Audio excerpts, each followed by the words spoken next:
Hello everyone and welcome to the next installment of GoAWrestling. We are back with a video that is, I guess you could say, a sequel to a video we did a few weeks ago. A few weeks ago we did 15 underrated wrestlers. Go check that out if you want to see that. Where we came up with 15 of our own wrestlers to talk about that me and Callum thought were underrated. That was a lot of fun. This time we do the opposite of that. We do the much more controversial version, which is 15 overrated wrestlers. So we've came up with 15 each. We don't know which one the other one has. Before getting into this, though, I would like to preface it with one thing. Because some people might hear takes from this video and think a certain way about it. I think the one thing I want to really say is professional wrestling is a really, really, really hard thing to get right. It is one of the most difficult things to perfect and to master in the world, really. Like it is so complicated. You have to be good at so many different things. So just because I think a wrestler is overrated doesn't mean that they didn't work hard. It doesn't mean that they didn't try, and it doesn't mean that they didn't have talent, because it's just so... It's one of those things where it's almost impossible to find someone who is perfect at everything that it takes to be a great pro wrestler. I genuinely can't think of any wrestler from history that is like a 10 out of 10 in every category. I don't think they exist, because there's so many things that go into making a great pro wrestler. And one of the main things is not just who they are as a talent, but it's also the booking from the office, and it's also the crowd response as well, and the fans. So overrated does not necessarily mean I think that they were shit at their job. It just means I think they aren't as good as either the office thought they were, or as good as the fans thought they were, or both, or something else. It's kind of relative either to their hype, their push, or their, the sort of the praise that they get, as opposed to me saying I could do it better, because I absolutely could not do it better to pretty much probably anyone on the list, honestly. Especially when it comes to the athleticism side of it, it is a hard thing to do. The punishment and the years and years and years of training, it's not easy. So bear that in mind. Before you hear me shit on these wrestlers for whatever reason. Yeah, this list was like really hard because, to be quite honest, there aren't a lot of wrestlers that I think are overrated, and plus, a lot of my picks are very obviously modern because that's the most wrestling I've been exposed to. So I had a real struggle trying to get 15 people onto this list. I had about like 5. I kind of knew for certain, and then I really struggled for a while to pick people that I thought would probably fit what I feel is probably overrated. And even then, I've had to preface it with like specifics in terms of what I specifically think is overrated about certain wrestlers, or what, when, or why. Yeah, this was a hard list to make, to be quite honest, because we're in such a technically excellent era of wrestling. The standard is very high. The standard is very high, and it's quite, in terms of mainstream wrestling, it's quite consistent across the board. And also, we're in an age, especially in the last year, but even before that, we're in an era where corrupt booking is not as common as it used to be. The 80s, the 90s, and the 2000s, there was a lot more corrupt booking than there is now, on the whole. Not to say that there wasn't any, because there was some really good booking as well, but when you think about throughout history, and I think about bookers that really, really, really did some strange things with talents, I think of like Vince McMahon, I think of Vince Russo, I think of Jim Herd, I think of, there's some very weird creative minds out there that did some strange things. Eric Bischoff was like that at times. These days, with the top, you got WWE's head of creative is Triple H. For the most part, has his head screwed on pretty straight when it comes to talent. Maybe not necessarily storylines all the time, or potential, but he does have an eye for talent. Tony Khan is similar. He has a really good eye for talent and how to structure the roster that way.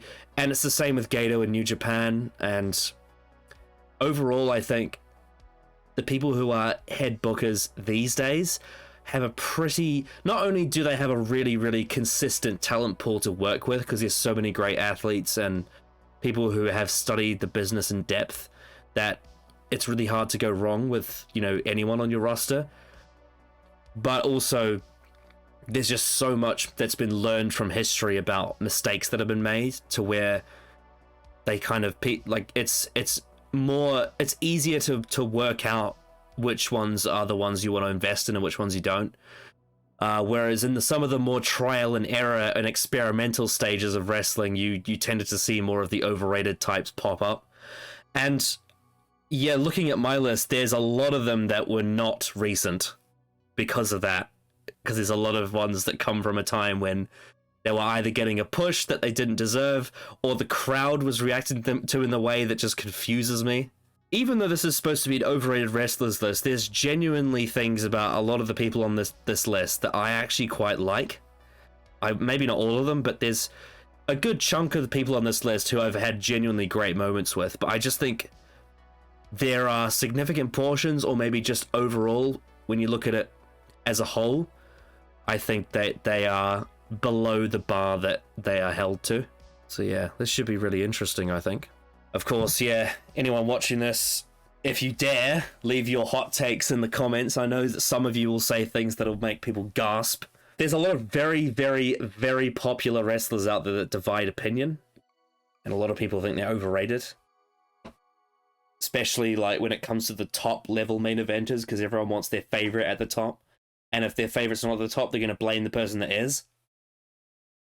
So yeah. This list for me has actually changed quite a bit over the years. It looked quite different about 10 years ago.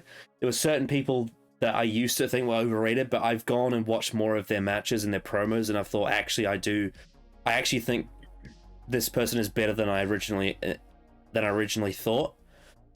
So, like, to give some examples, because they're not on my list, I can kind of just give a few examples. Like, about 10 years ago, I would have had people like Kevin Nash and Psycho Sid and Lex Luger on this list.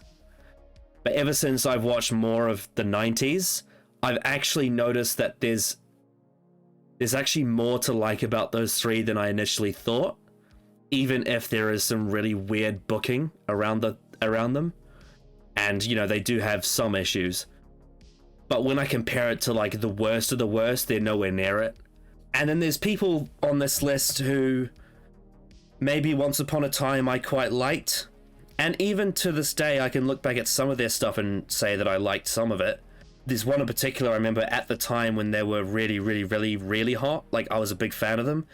But looking back in hindsight, it's really, really hard to feel that same way again. It hasn't aged well.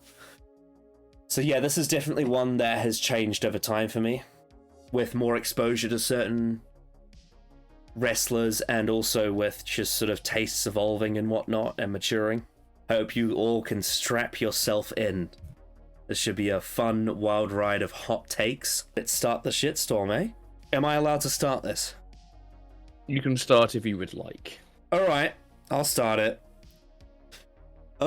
My number one is a very athletically and acrobatically gifted wrestler who is such fluent and brilliant promos, so well spoken, and is very nimble and can fly around a lot, and was definitely the right choice to be in the main event. It's the Great Khali. Of course, that was sarcasm if you couldn't tell. Now, to be fair, actually, there's a clip I've seen online of him in New Japan from the early 2000s where he actually was a lot more athletic than he ended up being. But we're talking about his WWE run. The Great Khali is one of the worst in-ring performers I've ever seen. He can barely walk, let alone wrestle. His moveset it consists of chops to the chest, chops to the head, a vice grip, and a two-handed choke slam. Some very, very awkward other things. there is a language barrier, so he always had to have someone else do promos for him, but he was not charismatic at all. Yeah, he was just the shits. He was always the shits, and he got worse and worse every year.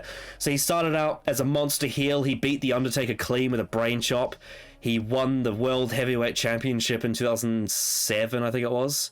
That was garbage. He's one of the worst world champions ever. I will admit I did like his initial theme song. That was quite good, but that's just Jim Johnston for you. He can make lemonade out of lemons any day. Every match he had was garbage. I mean, I do remember there is a match that Cena had with him where he carried him to an actual bearable match. And it was like an Extreme Rules match, so at least he has that. But the amount of times this guy was booked in the main event and in the world title picture for years, despite the fact that he is a terrible wrestler, a terrible promo, can barely walk, and literally the only reason is because he's really, really, really tall and he's Indian. So he captures the Indian market and he's got the larger-than-life size. Just when you think it couldn't get worse, they turned him into a comedy babyface and he became the Punjabi playboy. And he started dancing around and kissing strangers. And, yeah, and he couldn't even get that right. He couldn't even dance. He would just, like, really awkwardly walk like a tree and just wag his hands around. I remember there was this match, he had a Battle Royal match with Edge, and he walked over the top rope, which was just weird, because, like, that's how you lose the match, and the commentators just had to, like, awkwardly be like, what the fuck? It just never really ended. Like, whenever the Great Khali turned up, I would just groan. But for some reason, Vince McMahon had an obsession with this guy, probably because of his height. Yeah, his height and his demographic. And then it all came to, oh my god, the Punjabi prison matches were so bad. All of them. They're all terrible. They're all terrible. And then, like, to cap it off in bloody 2017 in the middle of Jinder's title reign, you have that absolutely diabolical Punjabi prison match with him and Randy Orton, and the Great Khali comes out to help. And then I believe his last match was the Greatest Royal Rumble, or something like that. Yeah, no. He's terrible. Terrible wrestler. Can't cut a promo. Yeah, just a complete and utterly dog shit talent. But was made into, like, a massive star by Vince in the WWE. So for me, he is the definition of overrated by the booker, for sure.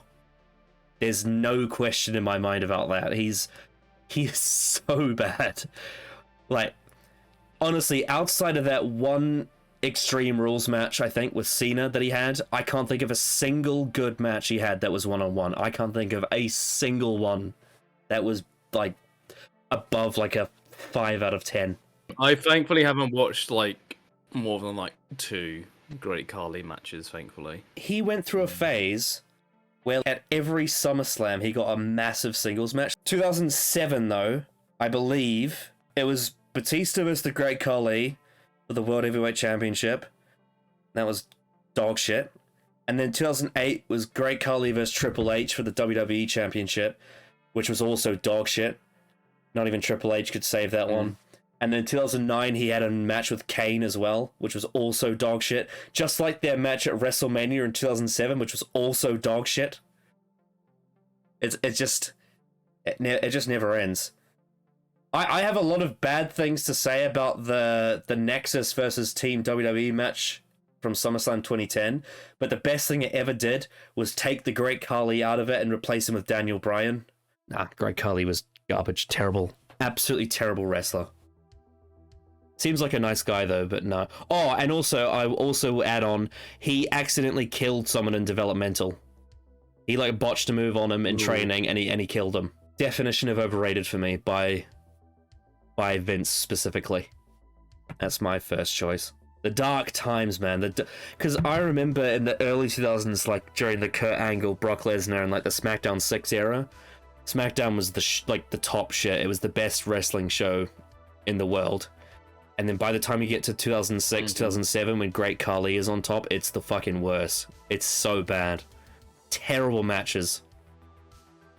Man, when they had him squash Rey Mysterio when Mysterio was World Heavyweight Champion. It was just embarrassing. So I wrote all mine on a phone because I was watching the football and I tried my best to fucking try and get this list together. It was fucking difficult. But yes, my first one. Who do I go for? All right, my first one is The Miz. Ooh, okay. And the reason why I've picked him as overrated is because a lot of people think he is incredibly underrated, when in reality, he's not that good. He isn't. He is not on the level of someone like even just an AJ Styles, an Edge, or just on that side of kind of level of like veteran main eventer who's been there and done it and can hang with pretty much anyone. The Miz can't do that because that's not what the kind of wrestler he is. The reason why his promo on Talking Smack is so popular is because of the delivery and the sort of idea of who Miz is as a wrestler and character.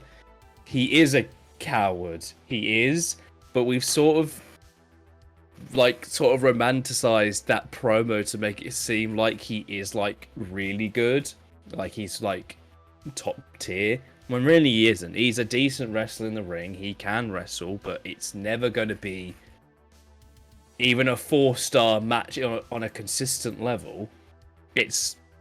He cannot hold a world title consistently and put a company on his back like a Seth Rollins or a Finn Balor. He's a perfectly fine mid-card to upper mid-card wrestler when needed. Like, he is about to go into a program with LA Knight. I think for right now, for where Knight is, that's a perfectly fine feud for him as a stepping stone. And The Miz is the perfect sort of opponent for that. Because they're both good promos. They'll probably have a decent match if it's built up well. And that's fine. The Miz is not... He's not a world title guy. He's not. And he isn't that good to be that. So when he won the world title again 2 years ago, and everyone came up with saying he deserves it, that's not really why you should put a world title on someone, even if it's for transitional reasons, which it was, because they wanted to get the belt on Lashley instead of having Lashley beat Drew, which makes sense. But yeah, I think he is being overvalued in terms of like how good he is. When he's not even bad, he's perfectly fine, but he is not this guy that is a high level veteran like an Edge, like an AJ Styles. He's not on that level. Well, He just isn't. It's funny you mention AJ, because AJ Styles said in an interview once that he thinks The Miz is the best heel in the business. I think because he's a good promo and he knows how to work a crowd. He does. Yeah. But I don't agree that he is one of the best heels in the industry. He's not. There are much better heels, because not only are there probably better wrestlers, they're also great storytellers. And I think Miz is decent at storytelling, but he's not on the level of an MJF. He's not on that sort of level. He's not on Adam Cole's level as a heel. He's not, he's not even on a Karrion Kross in NXT level. He's not on that sort of level of being able to build a story around characters on a consistent level. He can cut a hell of a promo when he wants to and when he needs to. As everyone says, the Talking Smack promo, yes, he is a good promo. But he doesn't cut like that every single week, does he? He has this weird intensity that isn't that believable in comparison to a lot of other people. Like, he always shouts loud. And like when he has cut a great... He did 20 years! Yes, thank you. He cut a really good promo on both Cena and Roman Reigns and the reason why it was as good as it was is because it was the truth. It was. Roman and Cena were the golden gooses who were overpushed when they shouldn't have been and shoved down the audience's throat.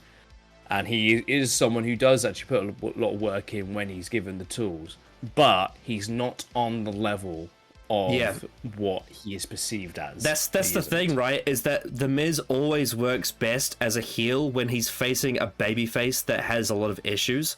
But when he's like, someone that has actual meta issues in the sense of the booking and the storytelling, in the sense of Cena and Big Dog Reigns and even Dolph Ziggler have all had a lot of issues when it comes to their characters and the booking meshing together, and Miz as a heel can take advantage of that to make a good story out of it. But when he is paired up against an actual strong babyface, he just doesn't, like in LA Knight, for example, it doesn't work because he just doesn't have that much power. His promo against Knight on Monday Night Raw this week is the level that you expect, what I expect. It's a perfectly fine promo.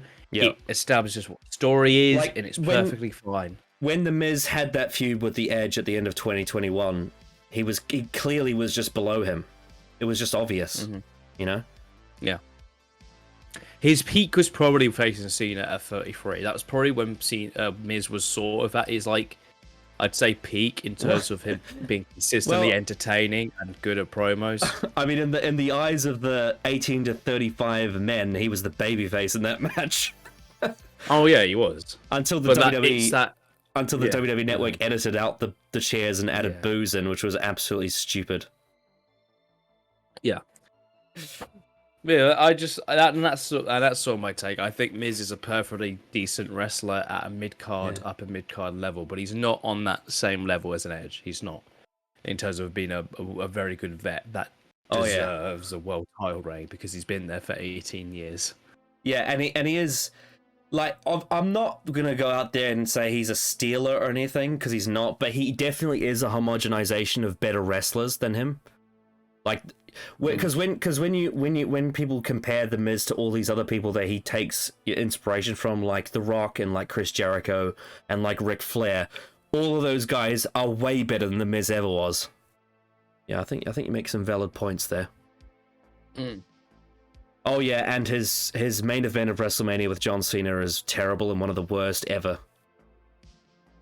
Absolutely stunk out the joint. I mean, to be fair, that Mania was already bad before that match, but it was, yeah. Added the last shit cherry on top of the shit cake.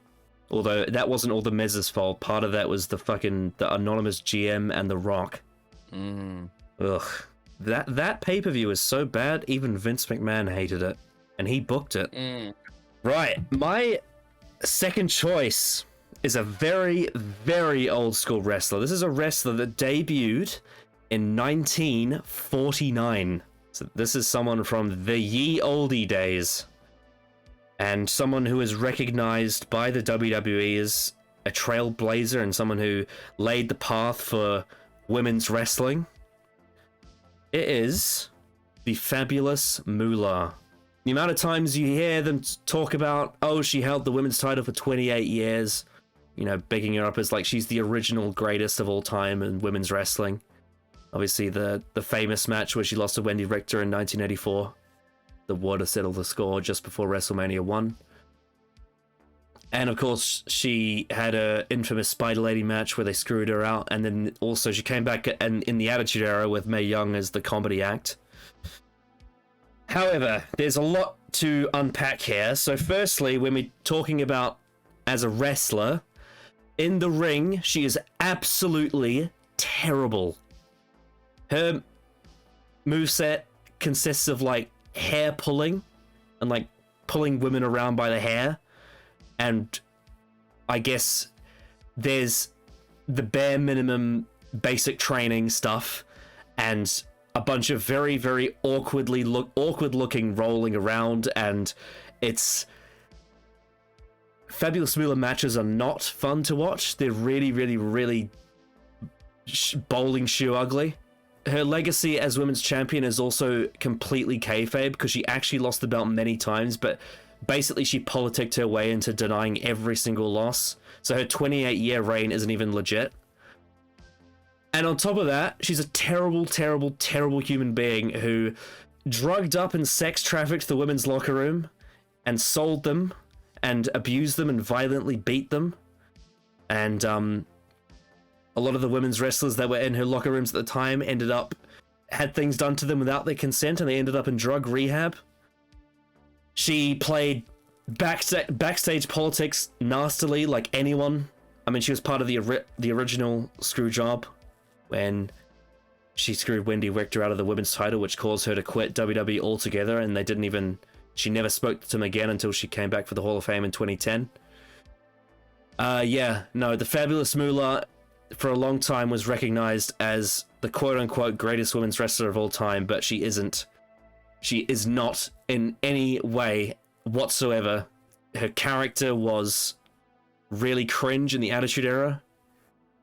It was honestly diabolical. I mean, I actually think that Mae Young of the two gets away with the comedy a lot more.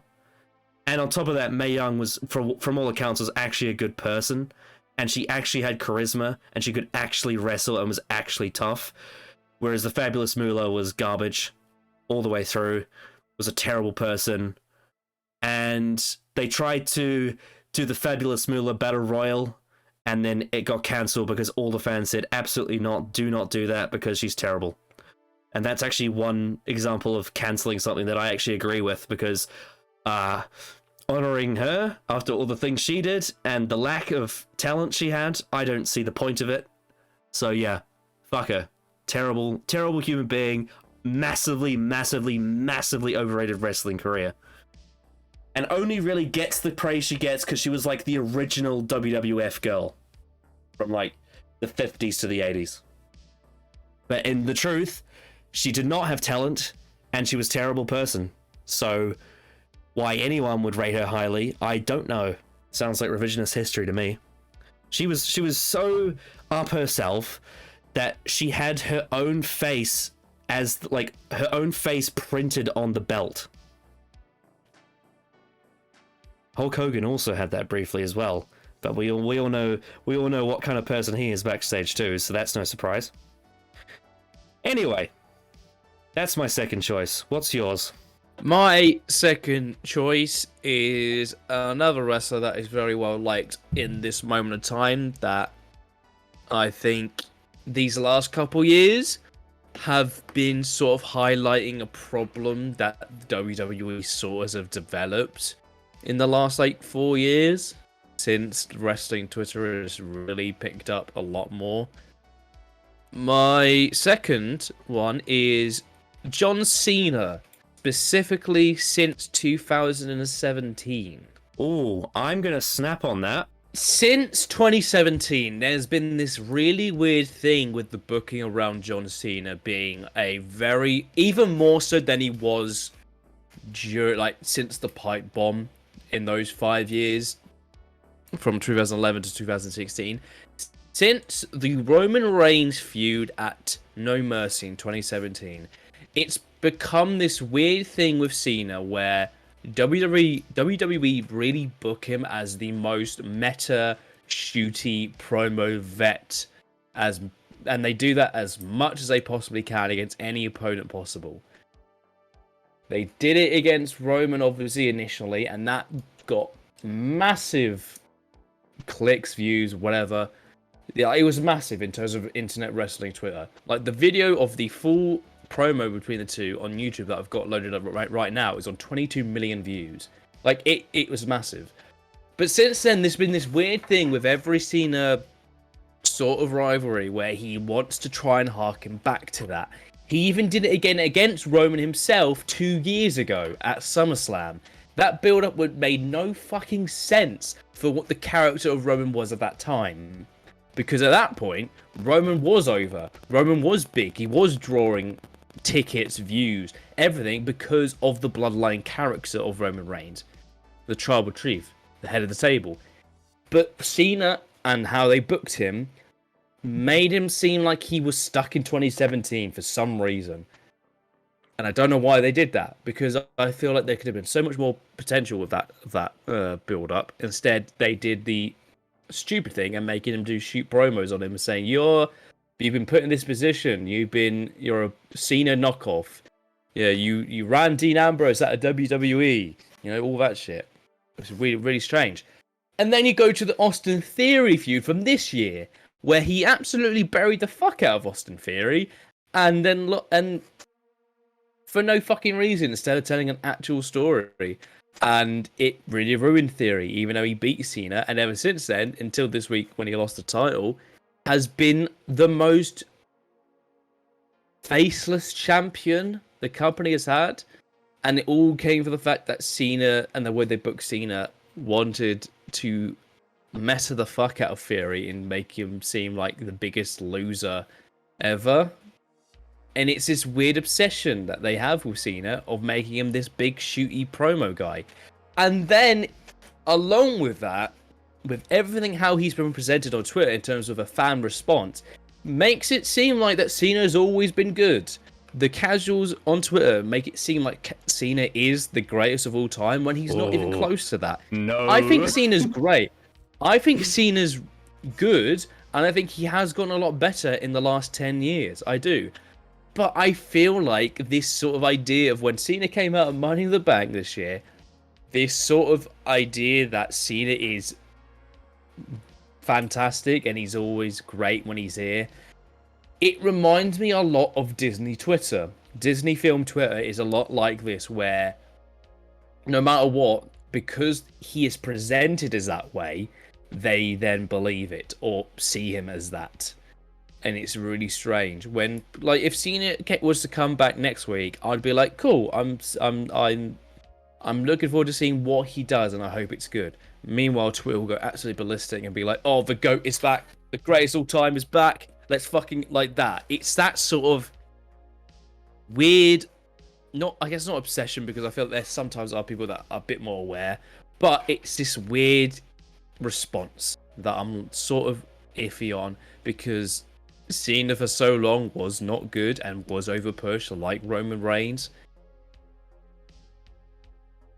To me, it's very strange. It's a mix of the response to Cena in these last sort of 6 years, and the booking of him is just incredibly stupid, because they're trying to capture the spark of that Roman Cena feud from 2017, even more so than the previous 5, where he was a bit more shooty promo. He was, but I think since that feud, Cena especially has gotten a lot worse in terms of how they want to present him. Mm-hmm. Like, you go back a year ago in 2016, I feel like that's probably the best Cena has been consistently, because he was having really good matches with AJ Styles. He had a really good match at the Royal Rumble with AJ Styles. He had a fun feud with The Miz, even though the match wasn't that good. He obviously was United States champion. His run with that was really good. Really reinvented his career in a sense of, like, trying to give something back as a character, which I thought was really great, and he had really good matches on Raw. That sort of 2015, 2016 period is probably what they probably really should have stuck to with Cena's character. Instead, they turned it to this after this feud with Roman Reigns, where he became a lot more shooty promo guy, and it wasn't beneficial to any of the feuds he had, really. That's sort of my annoyance when it comes to Cena, more so than the over-pushing. As much as I do love the Firefly Funhouse match, I hate the promos he cut on Bray Wyatt before WrestleMania. They're so aggravating. They're so aggravating, the way he buries him. He basically says, this guy's the most undeserving talent in this whole company. It's just like, what the fuck are you talking about? You're supposed to be putting him over, you idiots. That's the thing. At least with that, though, at the very least, it's set up for the irony of him talking about himself. Yes. It is that irony. That's probably the best since the Roman feud. Yeah. Where they've actually done that, and it actually does work, because it is a character study on Cena as a person and character. The match itself, since the start of his career. The match itself actually does pay off the feud. Yes. But really, what's interesting about the Firefly Funhouse match is it captures all of the criticism as well. And that criticism is justified. And as someone who has been watching John Cena for much longer than you have, and especially was watching John Cena when he was full-time much longer than you have, I have a long standing beef with this guy. Now, obviously, like you said, there are many good things about Cena.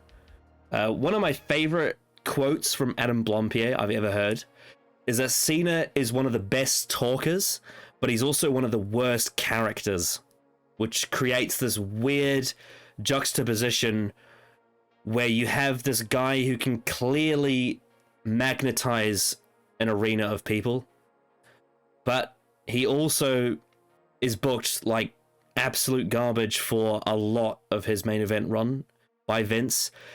His character was a bully, yet was presented as be a star, role model, and, a Make-A-Wish guy. Which in real life he actually was that, but the character presented on TV wasn't representative of that. He is absolutely jacked beyond belief and has been booked as a dominant force for many years. The Cena wins LOL meme was a thing of the fact that he would win so many matches and quote unquote bury so many guys and stop their pushes dead center. Yet WWE would always try and present him as some kind of underdog character, which is just an absolute load of bullshit. Because everyone can see right through it. He's not an underdog. This guy steamrolls over your entire roster every year. Then you have his fucking feuds, especially in the PG era. His feud with the Nexus is terribly booked. The feud with John Laurinaitis is awful. The absolutely heinous bullshit he did when Rey Mysterio won the WWE title, and then he just said, "Nah, I think I want the belt back," and he invoked a rematch 2 hours later. What a bitch!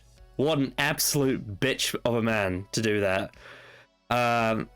He cuts these weird, these weird grandstanding promos sometimes that I'm just so confused at how this character thinks he's in the right. And then, oh my god, then he gets into a part, because when Zack Ryder got really popular from doing his YouTube show, of course they had to pair him with John Cena because they wanted John Cena to get the babyface rub off that, but it just made him look even more cringe. And then he steals Zack Ryder's girlfriend, Eve Torres, and then Zack Ryder gets pushed off the stage by Kane. So John Cena, the dickhead, forces Zack Ryder's girlfriend to cheat on him with John, which was just this is your top babyface, and he's doing that. Yeah, and then you are right about the meta stuff. He just has this weird addiction for pushing the meta too far, and it does a disservice to the story as opposed to a benefit.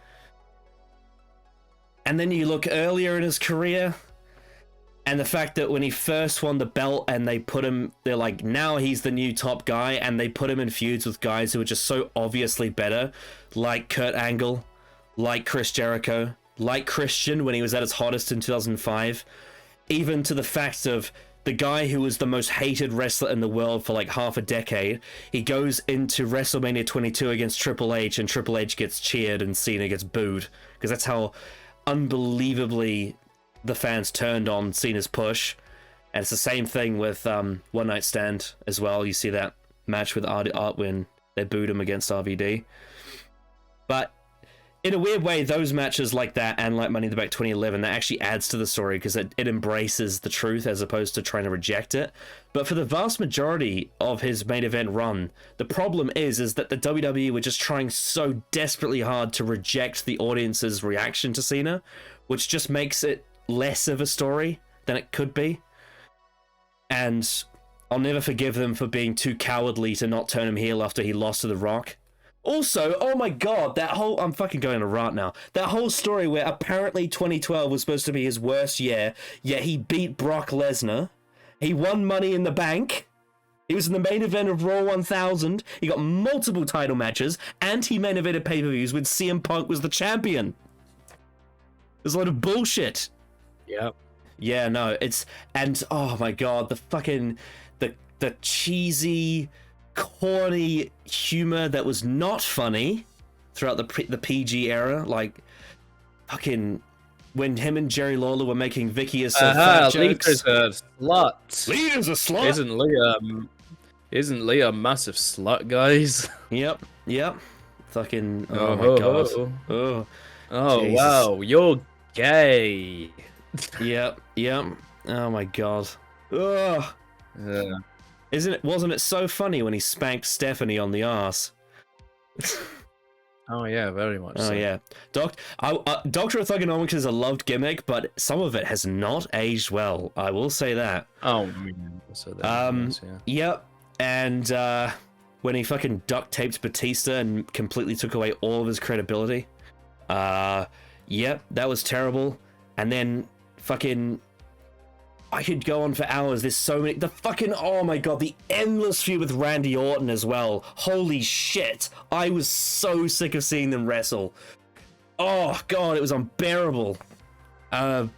Christ. And then like how they had to like shoehorn him into the, like whenever they got something that's like getting over, they always have to put Cena in as well. Like when the whole like AJ Lee, CM Punk, Daniel Bryan, Kane thing was going on, they had to put John Cena as part of it, and then Ziggler got involved. And actually it's funny because even in like his peak run, you could say, there was stuff from there I was disappointed with too, like how the US title run was like, wow, he's actually doing something really impressive with his, you know, with a whole new take on this thing and elevating a mid-card title. And who does he lose it to? Alberto Del Rio. Are you serious? That was the answer to that thing, was fucking Alberto Del Rio. So no, I can't give points for that. Then of course there's all the fucking patriotism, which is just, it's just so unnecessary, and it always backfired as well. Like when he went in that feud with Rusev, and despite the fact that he was trying to do the whole America versus Russia thing, people cheered Rusev because Rusev was awesome, and no one cares about USA versus Russia. We just want to see like wrestling. Like, did they not learn from 1991 with Hulk Hogan versus Sergeant Slaughter? God, one of the most satisfying things I've ever seen was when Cena got squashed by Brock at SummerSlam in 2014, because it was such a satisfying payoff to years and years and years and years of him being protected. Like, honestly, I was actually more surprised by that than I was by the streak being broken.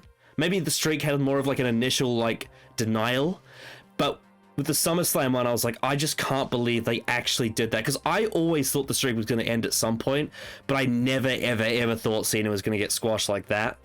So that was pretty monumental. But yeah, there's so many bones to pick with Cena.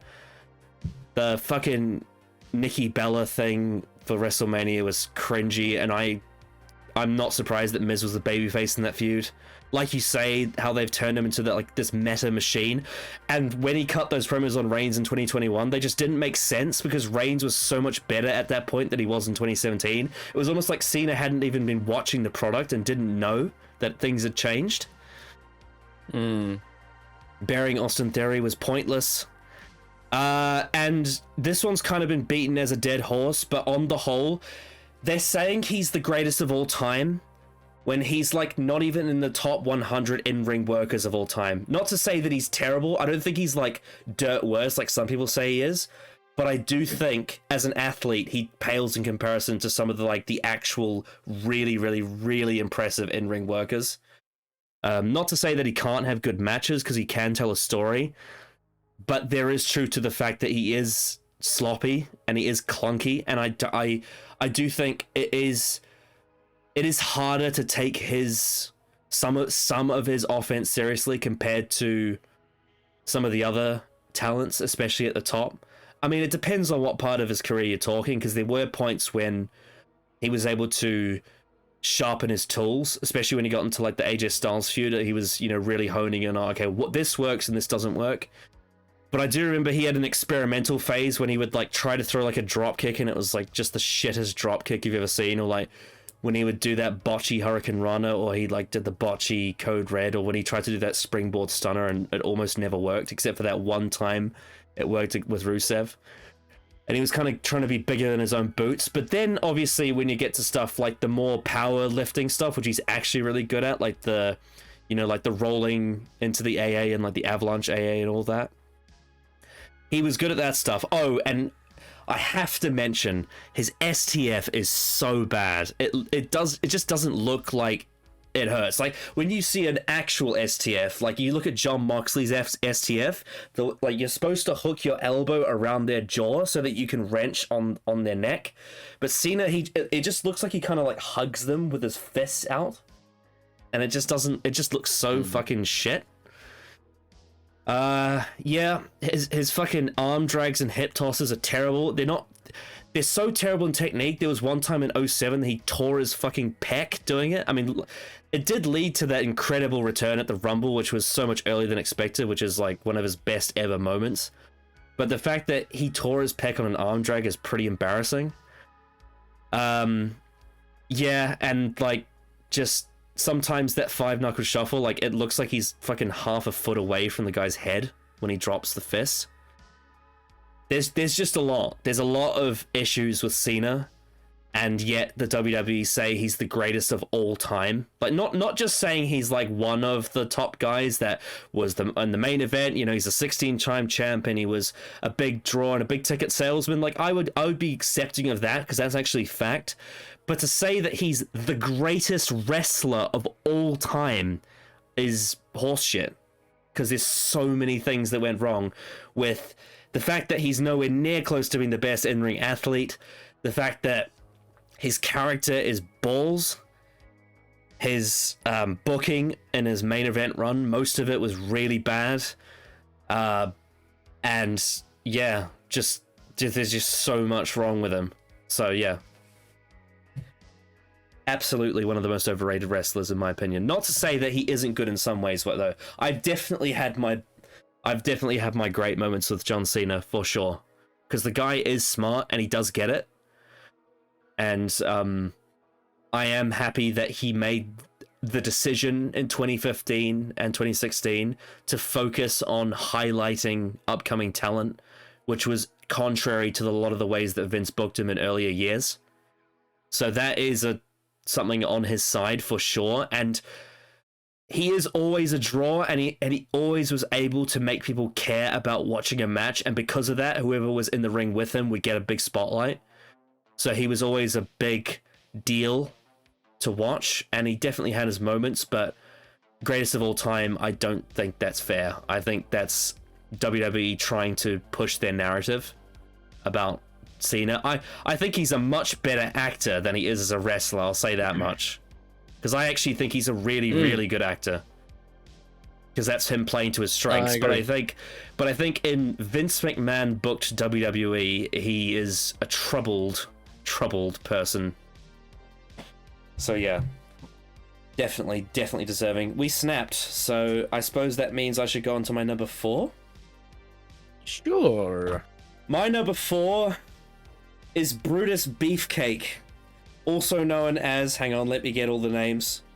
Also known as Baron Beefcake, also known as Big Brother Booty, also known as the Booty Man, also known as Brother Brood-Eye, also known as Brute Force, also known as the Butcher, not to be confused with the Butcher from AEW, also known as the Clipmaster, also known as the Disciple, also known as Dizzy Golden, also known as Dizzy Hogan, also known as Ed Boulder, also known as Eddie Golden, also known as Eddie Hogan, also known as the Mariner,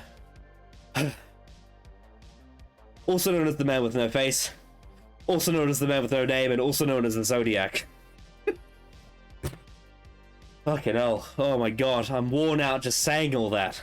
This fucking guy. So, I'll tell you the best thing about him. The best thing that he ever contributed to wrestling was the fact that he had the barber gimmick in the WWF, and he had his barbershop show, and that gave us the Shawn Michaels turning heel on Muddy Jannetty turn, which is one of the best heel turns of all time. And that was on his barbershop show.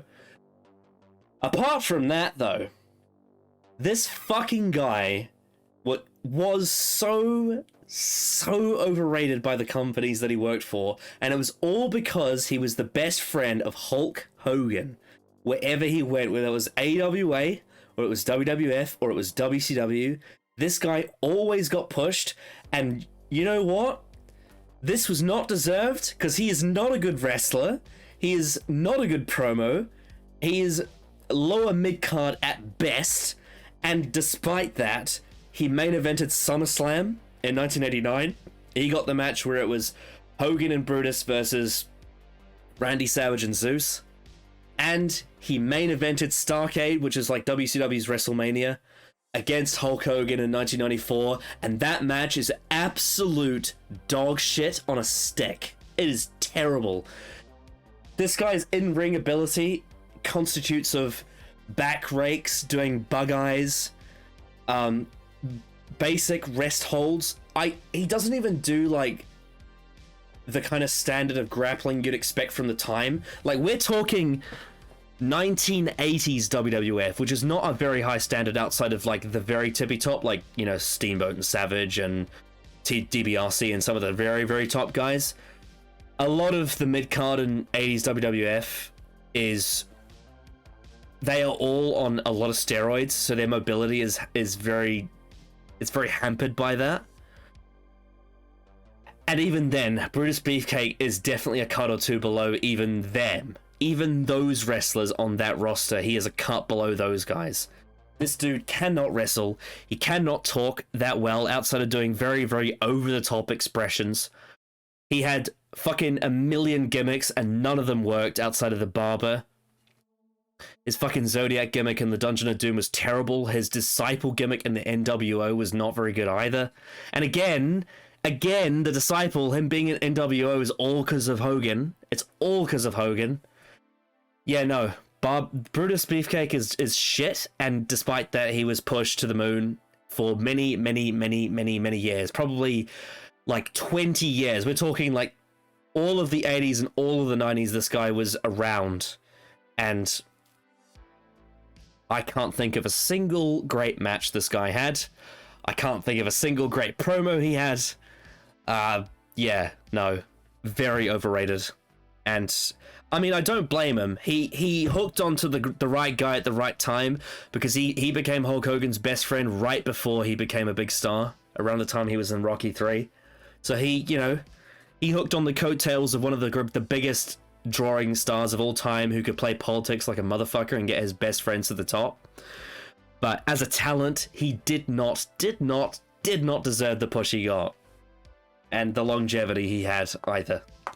So yeah, Brutus Beefcake is a no-no for me. My third one is Jeff Hardy. Ooh, interesting. Okay. And yeah, this one's a bit more of a serious one. I think Jeff Hardy as a person clearly has gone through a lot, has a lot of issues, and I think this is something that Ollie Davis brought up when he came back to AEW about a year ago or so, or just after he got busted again. Just something about it doesn't sit right with me. The amount of like love and appreciation he does get, like time and time again, for the last sort of like 10 to 15 years. He's very much someone who's had a lot of issues and has, I would say, just in my personal opinion, needed help for a very long time. And a lot of people have tried to give him a lot of help over the years in many companies. I guess I just don't see why there's an amount of love for him when so many other wrestlers do things that are probably slightly not as bad and get absolutely shitted on time and time again. So what, I can't remember his name, but it's the dude who was in NXT and he was in a tag team. I think he was NXT Tag Team Champion. He's like friends with MJF. And I believe he's in a relationship with Gigi Dolan. He did like a... Not saying that I think this is a good idea or wise or professional or even moral, but he did like a Nazi satire and it got publicized on the internet, which, you know, it's not a very tasteful joke to make, but we're talking like, this guy was not trying to be anti-Semitic. This guy was just making a really bad joke and he got instantly fired for it. Nash Carter. That's the guy. That's the guy. Yeah. And like MJF, who is Jewish, came out to defend him. He's like, no, this guy's not anti-Semitic at all. He is just, it was literally done in private as a satirical prank, and it got exposed on the internet, which again, unwise of him. But yeah, I don't think that's a good idea. But I do think that when you look at something like that, and you see, or actually no, I've got a better example. Someone like Mandy Rose, for example, who has chosen to, you know, make an account online, adult content, to make adult content behind a paywall that's age restricted. Yeah, she is less forgiven for that than Jeff Hardy is for drunk driving. Yeah, had to drop the belt and then was released like hours after that. And with Jeff Hardy, who has multiple not accounts only of put his drunk own driving. put his own life at risk, but also others due to the actions that he has taken. I think is a very serious thing, and I think the like let's say a year from now it happens again.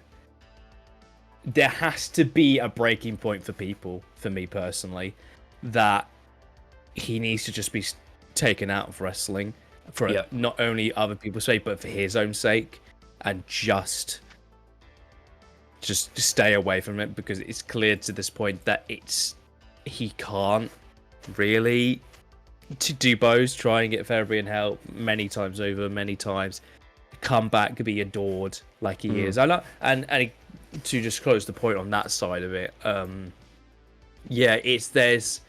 it just doesn't sit right with me when comparing to other wrestlers who do things that are not great, but I guess it's just that he's such a legend that people don't want to cancel him, because he's so loved as an artist, and as an athlete, that people just want to constantly forgive him because they love Jeff as a wrestler. Yeah, and again, now that just moves on to the other point is, I think he's a perfectly good wrestler. For me personally, what I really enjoy out of a wrestler is not just the fact that they're good at wrestling. I really appreciate someone who can actually talk and cut a promo and tell a story. Jeff can't do that. He's one of the worst talkers I've ever seen. I don't think he's good on the mic at all. Matt, on the other hand, is really fucking good. Yeah, Matt is a really good promo. That's not a hot take, in the last couple of years. No, it's not a hot take, but it's something that I feel is, in order for me personally to be a main eventer, you need to be a really good wrestler and a really good promo, because I feel like if you don't have one or the other, you're very limited into being able to what a promotion wants out of a world champion. MJF is a good wrestler and is also a very good promo. Roman Reigns now is a very good promo and a very good wrestler. But you get two different spectrums of like what they want out of their world champion, because they're both good wrestlers and great promos. When you I look at Jeff Hardy, and if I was someone who is booking a show, booking a promotion, if I were to look at someone like, let's just say, LA Knight compared to Jeff Hardy, I put all my sticks on LA Knight, because I think he's a decent wrestler and a very, very, very good promo. Jeff Hardy, I think, is a very, very good wrestler, but not a good promo. I think I value someone who's able to talk a lot more than someone who's able to wrestle really good, in terms of being that sort of main event quality. There's a reason why they call him the charismatic enigma, because he has this weird juxtaposition where he's not really an oratory speaker, but he has charisma despite that. He has an expression to him. Yeah, exactly. Yeah. Exactly. I think that works for him, but I never would ever put him as a. I guess that's just me. I don't ever would put him as a main eventer properly, and that just makes him all the issues he's had in his entire career mix as well. That. Yes, I mean, look, I just do not have that level of love for Jeff Hardy as everyone else does. It's not even close. I'm surprised that TNA let him back after the Sting match. Yeah, that's very bad. That was embarrassing for the company that match happened. Yeah, he's a wild card of a human being. He's very unbalanced, I think the word is to use, because the things he's good at, he's so good at. Like, he's really creative. When it comes to his artwork and like his presentation, visually speaking, he's always really good at that stuff. And he has a really strong connection with fans, and he has this like unique look. And there's just something about Jeff that draws people to him, especially in his young years. Like, we're talking, during like the Attitude Era and like Ruthless Aggression Era, like, the 2000s and all that. Especially when he had his WWE and World Heavyweight title runs back in like 08, 09. He was one of the most popular guys in the company. you know, and he had that really good feud with CM Punk, I remember. But he has he does have a turbulent lifestyle, and it's been like Stockholm syndrome, and it just seems like it's never ever going to end. And I know that from what I've heard, Tony Khan has said to him, "This is your last chance. Like, if you fall again, you are not wrestling at AEW. This is your last chance. You have to get clean, otherwise you don't belong in this company." And I think that's right, because, you know, I think it was it may have been last year or the year before. The ex-wrestler Sunny, Tammy Sitch, was drunk driving, and she crashed into someone and killed them, and now she's behind bars. And yeah, I don't think anyone wants Jeff to do that. So No. fucking hopefully he can get his shit together finally after all these years. I understand that addiction is such a it is not easy. It is a terrible thing to overcome. But if you're going to be a professional in a professional wrestling company that's public on live TV, then you do need to meet a standard. I believe. People around them need to pull him back for good. If, like, Especially, again, I don't care how minor it is. It's the consistency of it that is the real issue. Especially when you're contracted to a touring brand where you're going to all these different cities and you're having to hire rental cars and drive around a lot, and you're having to appear in public, and you're having to represent yourself in all these. I'm pretty sure the reason why the Hardys went on the Canadian tour is because I don't think Jeff Hardy's allowed to be in Canada. It's that bad. He's actually banned from the country because of the laws he's broken. Yeah. And, like, you know, I believe it was Jimmy Uso got into a few DUIs, and then he finally got his shit together, seemingly. You know, he faced the heat for that, and he almost got excommunicated from the whole Bloodline story because of that. But what it seems like Jimmy Uso has actually turned it around, which is great to see. But I just hope that Jeff can stay the way he is now, and, you know, doesn't face his demons again, because it's not only could it kill him, but it could kill someone else. And him wrestling with a broken body in his 40s now is not worth risking people's lives. So yeah, on that respect, I do agree that the forgiveness is strange. But I do think in the time that he came in the Attitude Era and the Ruthless Aggression Era, he was definitely one of the stars of that time, and I can see why. But there's a reason why he was constantly jumping between WWE and TNA, like back and forth, because he just has so many issues. You got some catching up to do, so what's your number 4? All right. This will be a bit of a quick one, but my number 4 is Dexter Lumis. Yeah, I don't get it. I don't fucking get it. I just don't understand why this character is. Well, to be honest, right now it's not. It's not even on TV right now. But I do not get this gimmick.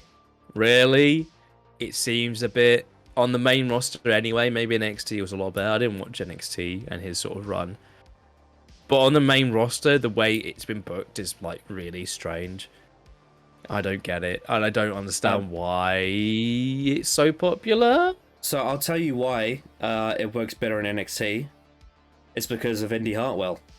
She's the whole reason why that his shtick even was a thing in NXT, because you have someone who's so different to him, who has this, like, infatuation with this guy who says nothing, and he swings an axe. Like, that's the appeal of Dexter Lumis in NXT. Is it's Indy Hartwell's point of view of who he is and why she falls in love with him. That's the story, and that's why they get married in NXT. And that's the whole point. Whereas when you have Dexter Lumis by himself, it's just like, what's the point? It's just so shallow.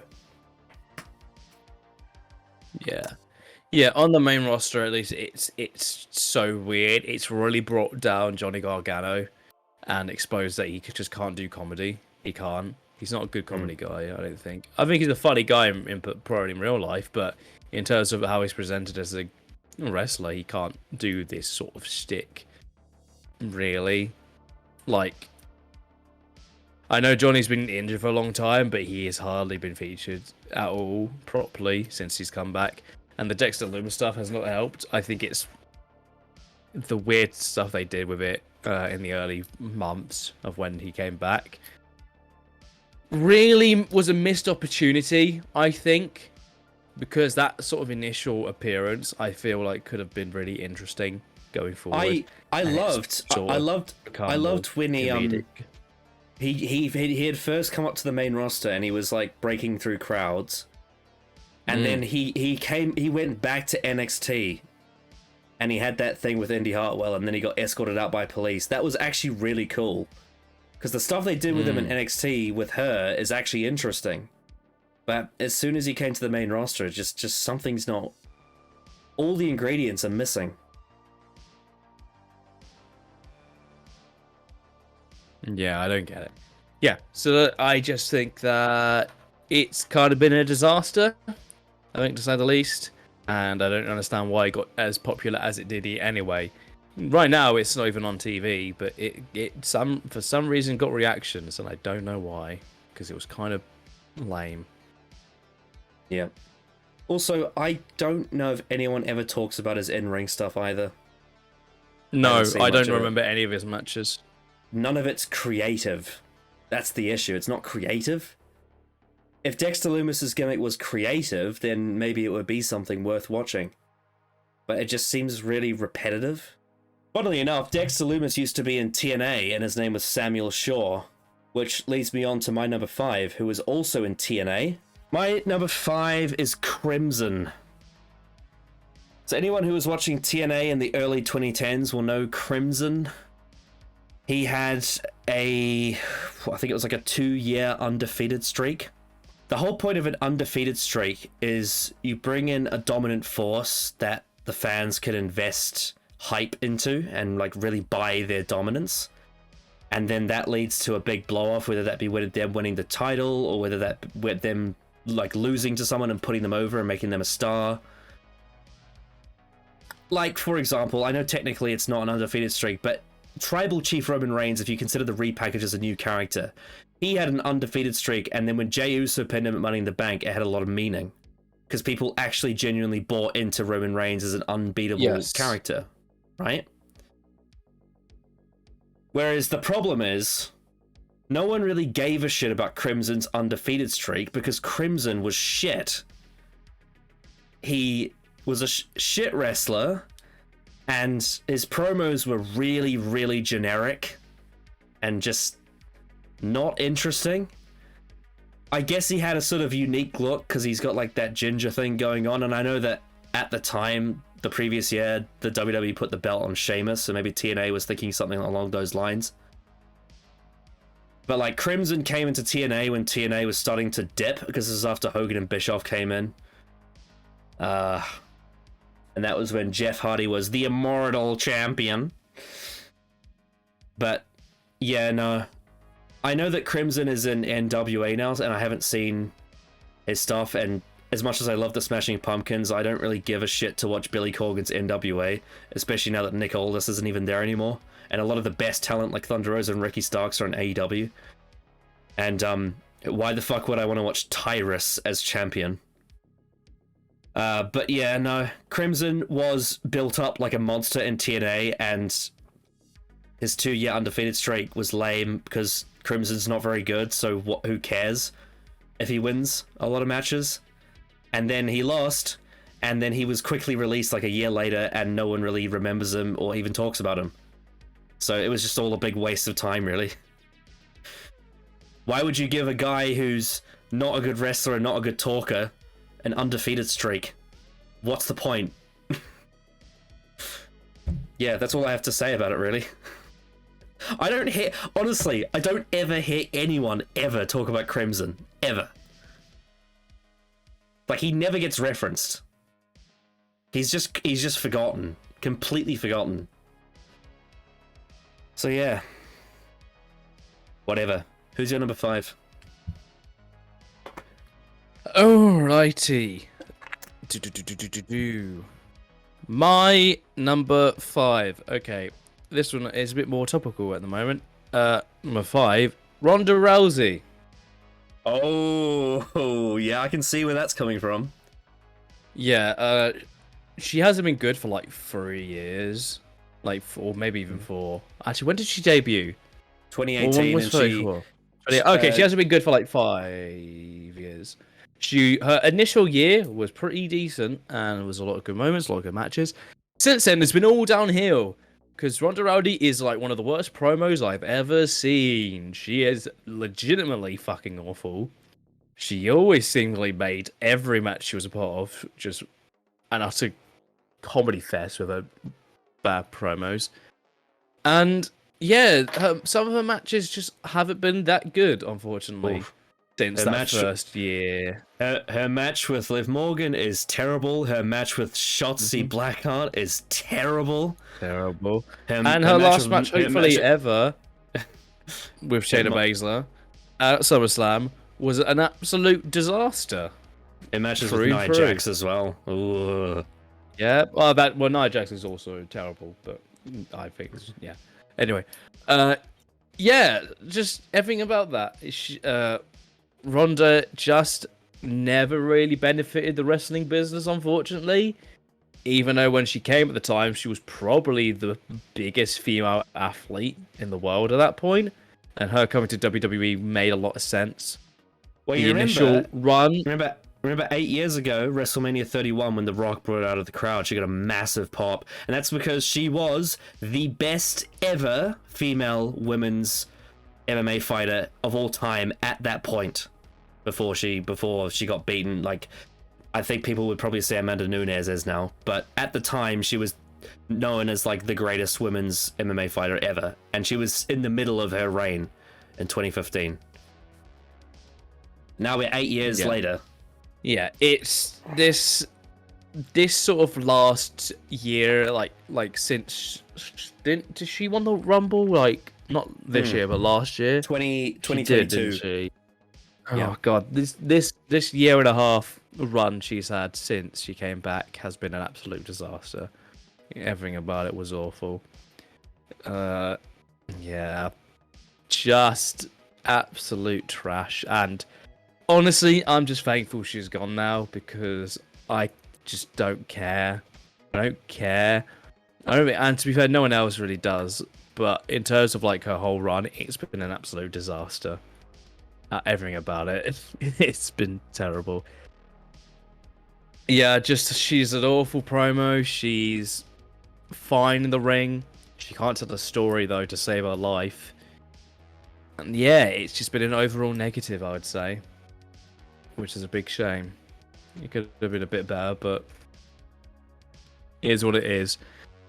At least Shayna got over in the last match. Yeah. Yeah, that's all I've got to really say about Ronda Rousey. She's just not very good. Fair enough. Yeah.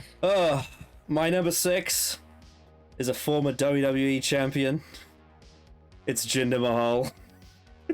I was tempted to put him on the list, but yeah. I mean, specifically 2017 and 2018. Yeah.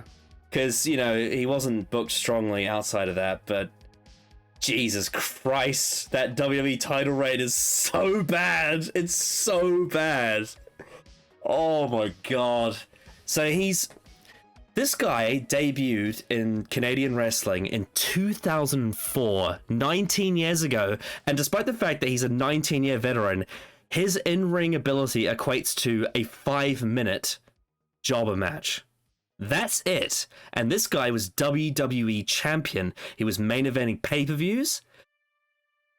And his matches are always average at best, but usually really mediocre and sometimes shit, especially the Punjabi prison match. That match is wank. He had a racist feud with Shinsuke Nakamura for whatever reason. and he beat him. He beat Shinsuke Nakamura when he was at his hottest. Instead of his character being what it should have been, which is this guy who was fired out of 3MB and then came back and made the most of his opportunity and turned his life around, stopped drinking, got in shape, and overcame the odds and won the title. Instead, it was, I am Indian and you are all bad because you are from America and America is bad and India is good. And every single match is the same. It's the same basic bullshit, and the Singh brothers interfere. The best thing to come out of that run is Randy Orton back suplexing one of the Singh brothers onto the table because it's a hilarious meme. But no, Jinder Mahal's terrible wrestler, terrible promo. Just every time he fucking cuts a promo and he looks constipated. And he was just like, I'm the WWE champion. Like, just get off my... He was so bad as champion that I stopped watching wrestling for 4 years. He was so bad. And, yeah, he's honestly just dog shit. Honestly, just dog shit. Like, really, really poor booking, terrible character, terrible promo, terrible wrestler. Why was it not Rusev?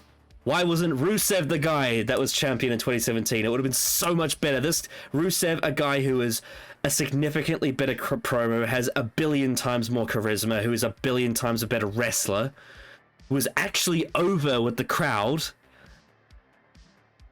I don't understand. It's this fucking Indian market. Like, yes, you can have a great Indian wrestler, but the Great Khali and Jinder Mahal are not. They're both terrible. In fact, Jinder Mahal's not even Indian. He's Canadian. So fucking, oh god, it's just,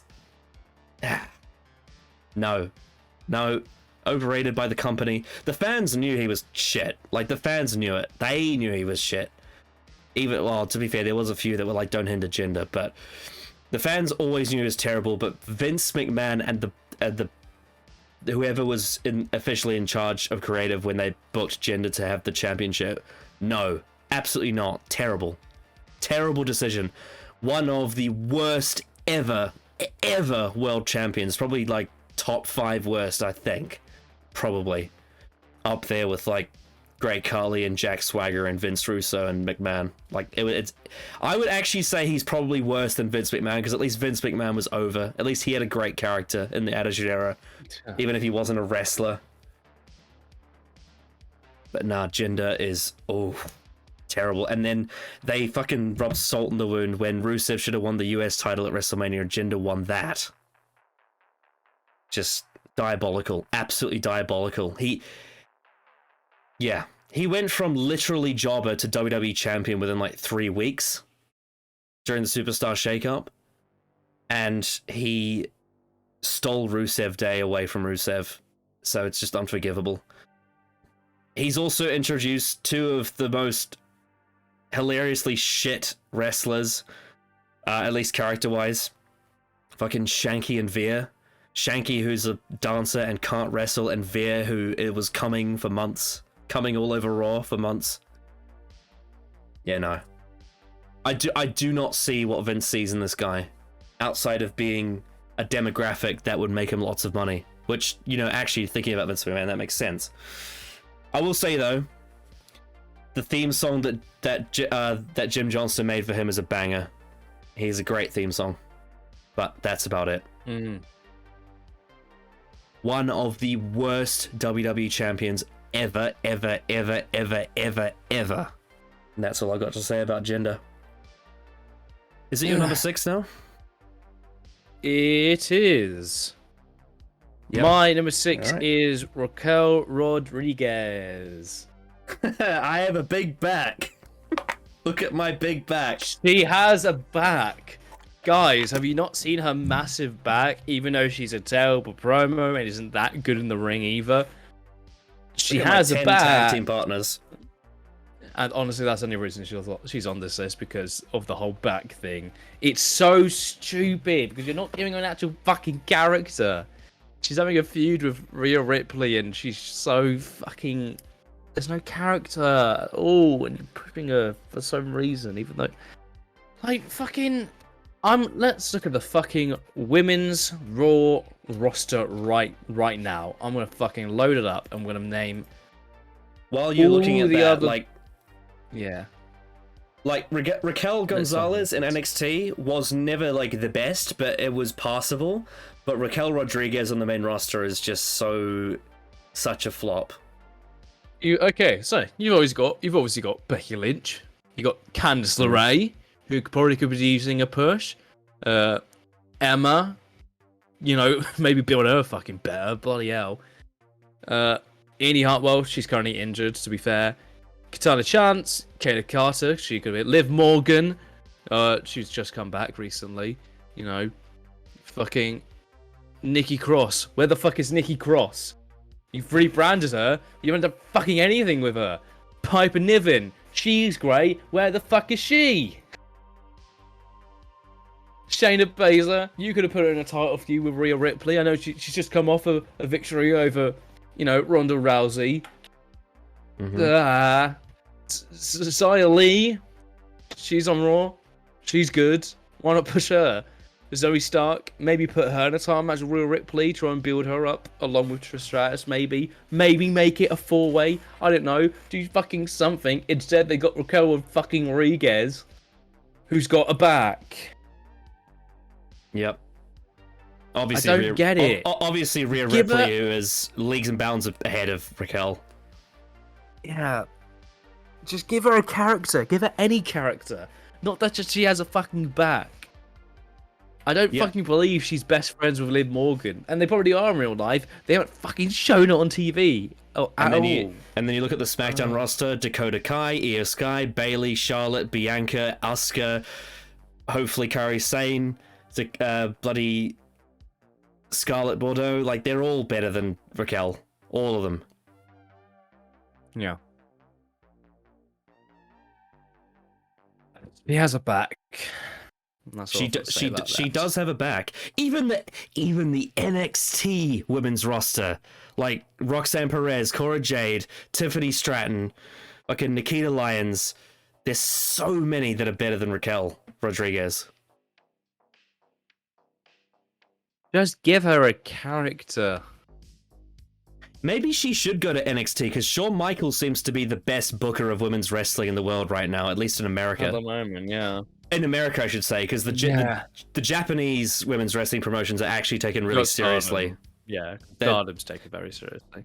Very seriously. And they have some of the best in-ring talents. Like Mercedes Moné, who was not taken seriously by Vince McMahon. And now we have to deal with Raquel's big back. In a million tag title runs with random... Fucking remember she had that tag title run with Aaliyah for no reason? Let me think of it. So she was in a tag team with Aaliyah. She was in a tag team with Liv Morgan. She was in a tag team with Dakota Kai. Shotzi? Yep, she was. Maybe. I think so. No, she was, yeah. Who's also better than her, by the way, even with the botches. Raquel has a big back. Shotzi has a big tank. Yeah. I don't know. They've just like... It's weird because you'd think in a wrestling career you'd slowly get better, but she's like slowly gotten worse as a character over time. Oh yeah, and let's not forget the Karens. They're both better than her. Bloody Chelsea Green and Sonya Deville. Chelsea Green's great. She's fantastic. Great character. Well, speaking of women's wrestlers, I do hope Brock Lesnar doesn't beat the shit out of me for this one. Because my number 7 is Sable. Who happens to be his wife. Okay. So let's talk about... okay. So I have to start this off by a beef I have with fandom. And I'm going to start it off by talking about one of the most misutilized wrestlers in the current... This is going to be a long story with a lot of links, but it's going to eventually end up with Sable. So one of the most underutilized and misbooked and whatever the fuck you want to call it talents on the main roster right now is Karrion Kross. I've been ranting at length about that ever since Vince buried him. But one of the things I hear a lot of people say about him is, oh, he's going to be the Mark Merrow of modern day WWE because Scarlett's the biggest star. which is just like, the thing is, in NXT, that wasn't necessarily the case because Cross actually felt as much of a star as Scarlett did because the booking was much better and the presentation. Whereas in SmackDown, he cuts great promos but loses every match. The reason why people say that is because when Johnny B. Bad, who was in WCW, went to WWE, he was repackaged with his real name, which is Mark Mero, who at the time was married to Sable before they split up in 2004. And Sable was his manager. And what happened is that Mark Mero didn't get over in WWE, and Sable did. And that's why people say Mark Mero, because he's the guy who had the manager that was more over than him. But like Karrion Kross, it's because Mark Mero is actually a really good talent, but he was underutilized by the WWE. If you go back and watch his run as Johnny B. Bad in WCW, this dude is great. Great charisma, really good wrestler, great just like really good mid-card level guy. He was always great with like opening up the pay-per-views from memory. But this is again my point, and actually this is an even more extreme example because I really like Scarlett Bordeaux. Sable, on the other hand, Sable was popular because she was blonde and she had big tits, and Jerry Lawler would scream and laugh at it. She'd be like, "Oh, Sable's puppies!" And all the Attitude Era fanboys with their puberty flung all over the arena were clamoring and drooling all over Sable because she had these massive breasts, and they did like that whole segment where she had like the hands painted on them. But she was a terrible wrestler, and she was a terrible promo, and she was not a good character, and all she had going for her is that people thought she was hot, including Vince McMahon. And I hate the fact that Johnny B. Bad, who was a brilliant wrestler in WCW, was buried in WWE because Sable, who was his wife at the time, with her blonde hair and her big tits, distracted them from the talent of Mark Mero. And it's just... I just have beef with that with the fans mainly. But then if we go on and you look and honestly watch any of her matches, they are unbearable. Absolutely unbearable. Whether that be them trying to have her do a serious wrestling match, which she was never good at because she's not a good wrestler, seems borderline untrained. And then you get to the fucking bra and panties matches, which are just Vince McMahon having a wank session. Just being like, yeah, take your clothes off, yeah. It's just terrible, and it's massively overrated by the company, and it's massively overrated by the fans at the time. It's one of the parts of the Attitude Era I don't give a shit about, because I don't watch wrestling to see women be fucking used like sex puppets. It's just not appealing to me, and everything that Sable brings to the table is not what I want in wrestling. Not to say that I don't like attractive women, I do. Scarlett Bordeaux is an attractive woman, but unlike Sable, she's a great promo and she actually is a good wrestler. But Sable is not. Sable's a terrible wrestler and a terrible promo. I hope she's having a great life with Brock Lesnar, but fuck me, she was so bad in WWE. She was terrible, and she's like one of the most over women's wrestlers, if not all wrestlers in the Attitude Era, and it pisses me off because she's one of the worst in terms of talent. So yeah, Sable's fucking violently overrated in that regard.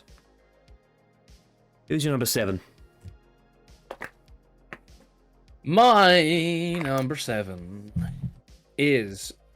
This one's a bit more complicated, but my next one is Bray Wyatt. Oh yeah. Yeah. Specifically before he got injured and after he came back last year, I feel like this sort of has highlighted a bit of a problem with Bray. That sometimes his creativity doesn't mix well with a wrestling environment.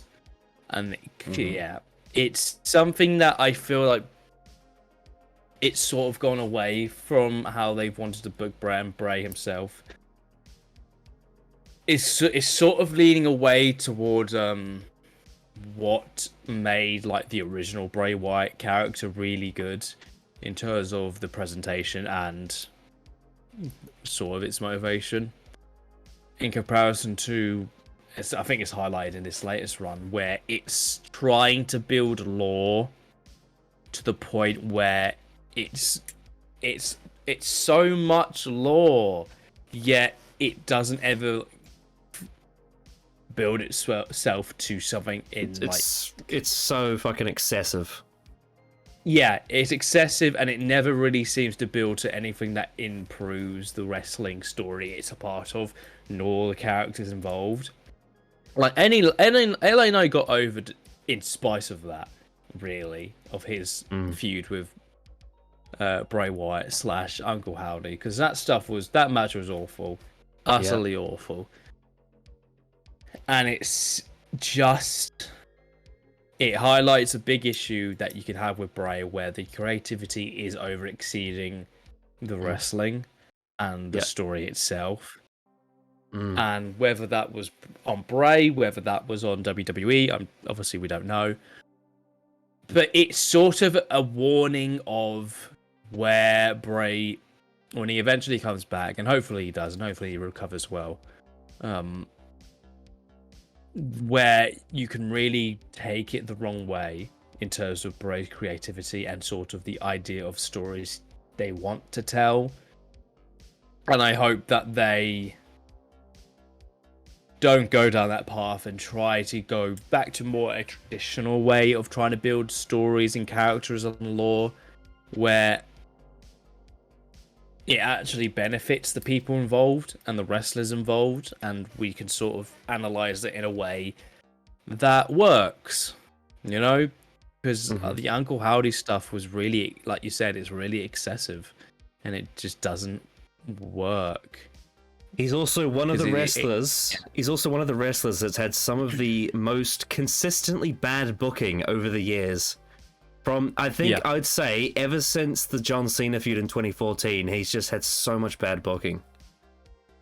Yeah. Yeah, I would very much agree. And it's a real shame, because Bray is really good in the ring, and he is a really great promo. Yeah, although I do think over time his athleticism has kind of diminished a bit. Like, he's not as... Yeah. Like, him at his athletic peak was when he was feuding with Daniel Bryan in early 2014. He was really, really good at that point. That was kind of like the perfect middle way point between... Because I remember when he was Husky Harris, he was really good in the ring, but he had terrible character. And then around that sort of 2014 period, he started to get really, really good as an athlete. But then I think once you get to like The Fiend, his matches start to kind of dip a bit in quality in terms of the in-ring stuff. From memory. But man, some of the booking around this dude, holy fuck. Oh. The Hell in a Cell match with Seth Rollins is one of the worst things WWE's ever done. Ever. That match he had, both matches he had with Randy Orton at WrestleMania, the first one with the bugs on the floor, and the second one with the fucking Fiend thing with Alexa Bliss, that ended really quickly. Jesus. Ugh. And when he got squashed by Goldberg as well, that was terrible. Terrible booking. Yeah. There's been a lot of crap with Bray Wyatt. A lot of dog shit. None of his title runs were really that good, were they? No, they weren't. No. And we all thought that him coming back under Triple H was going to be like the best thing ever. But then I think the way to describe it is like, you know, when you get some people who have to, they like end relationships with each other, and it's like, you're a great person, but we're just incompatible. I feel like Bray Wyatt at this point is just incompatible with wrestling. Like, he's a great creative guy, but it just seems like he's incompatible with like WWE wrestling, if you know what I mean. Him and WWE just don't fit together well. I feel like there is an outlet somewhere for this guy to do great stuff, but it just doesn't seem like this is it. And it feels like he's only wanting it to be this because, you know, his family his family's a wrestling family, you know. His dad was Mike Rotunda, IRS, and his granddad, Blackjack Mulligan. His brother's a wrestler too. You know, he's in a wrestling family, and that's his passion. But I do think maybe he should probably step away and do something like, maybe like, you know, alternative indie horror films or something. Because I feel like maybe that would be more his thing, rather than a pro wrestling soap opera with spooky shit that doesn't make sense. And that's the kind of thing with Bray, is like, he is a great speaker and he's really charismatic, but sometimes I don't know what the fuck he's saying, and it probably makes sense in his head, but it just doesn't translate to me. And I don't think it's a case of it's esoteric and you just have to be a really like mindful person to understand it. I just genuinely think it's not well spoken. Like, I just don't think it's well translated to a listener. And maybe, again, maybe the whole pro wrestling thing just doesn't work for his promo style. So yeah. I can see your point there. I do think he's a really talented guy, though. For sure. I agree. I do too. Yeah. He just needs to find the outlet that's right for him. I also hope that he recovers from what he's going through at the moment. Because apparently he's going through a life-threatening illness, so hopefully he's able to overcome that.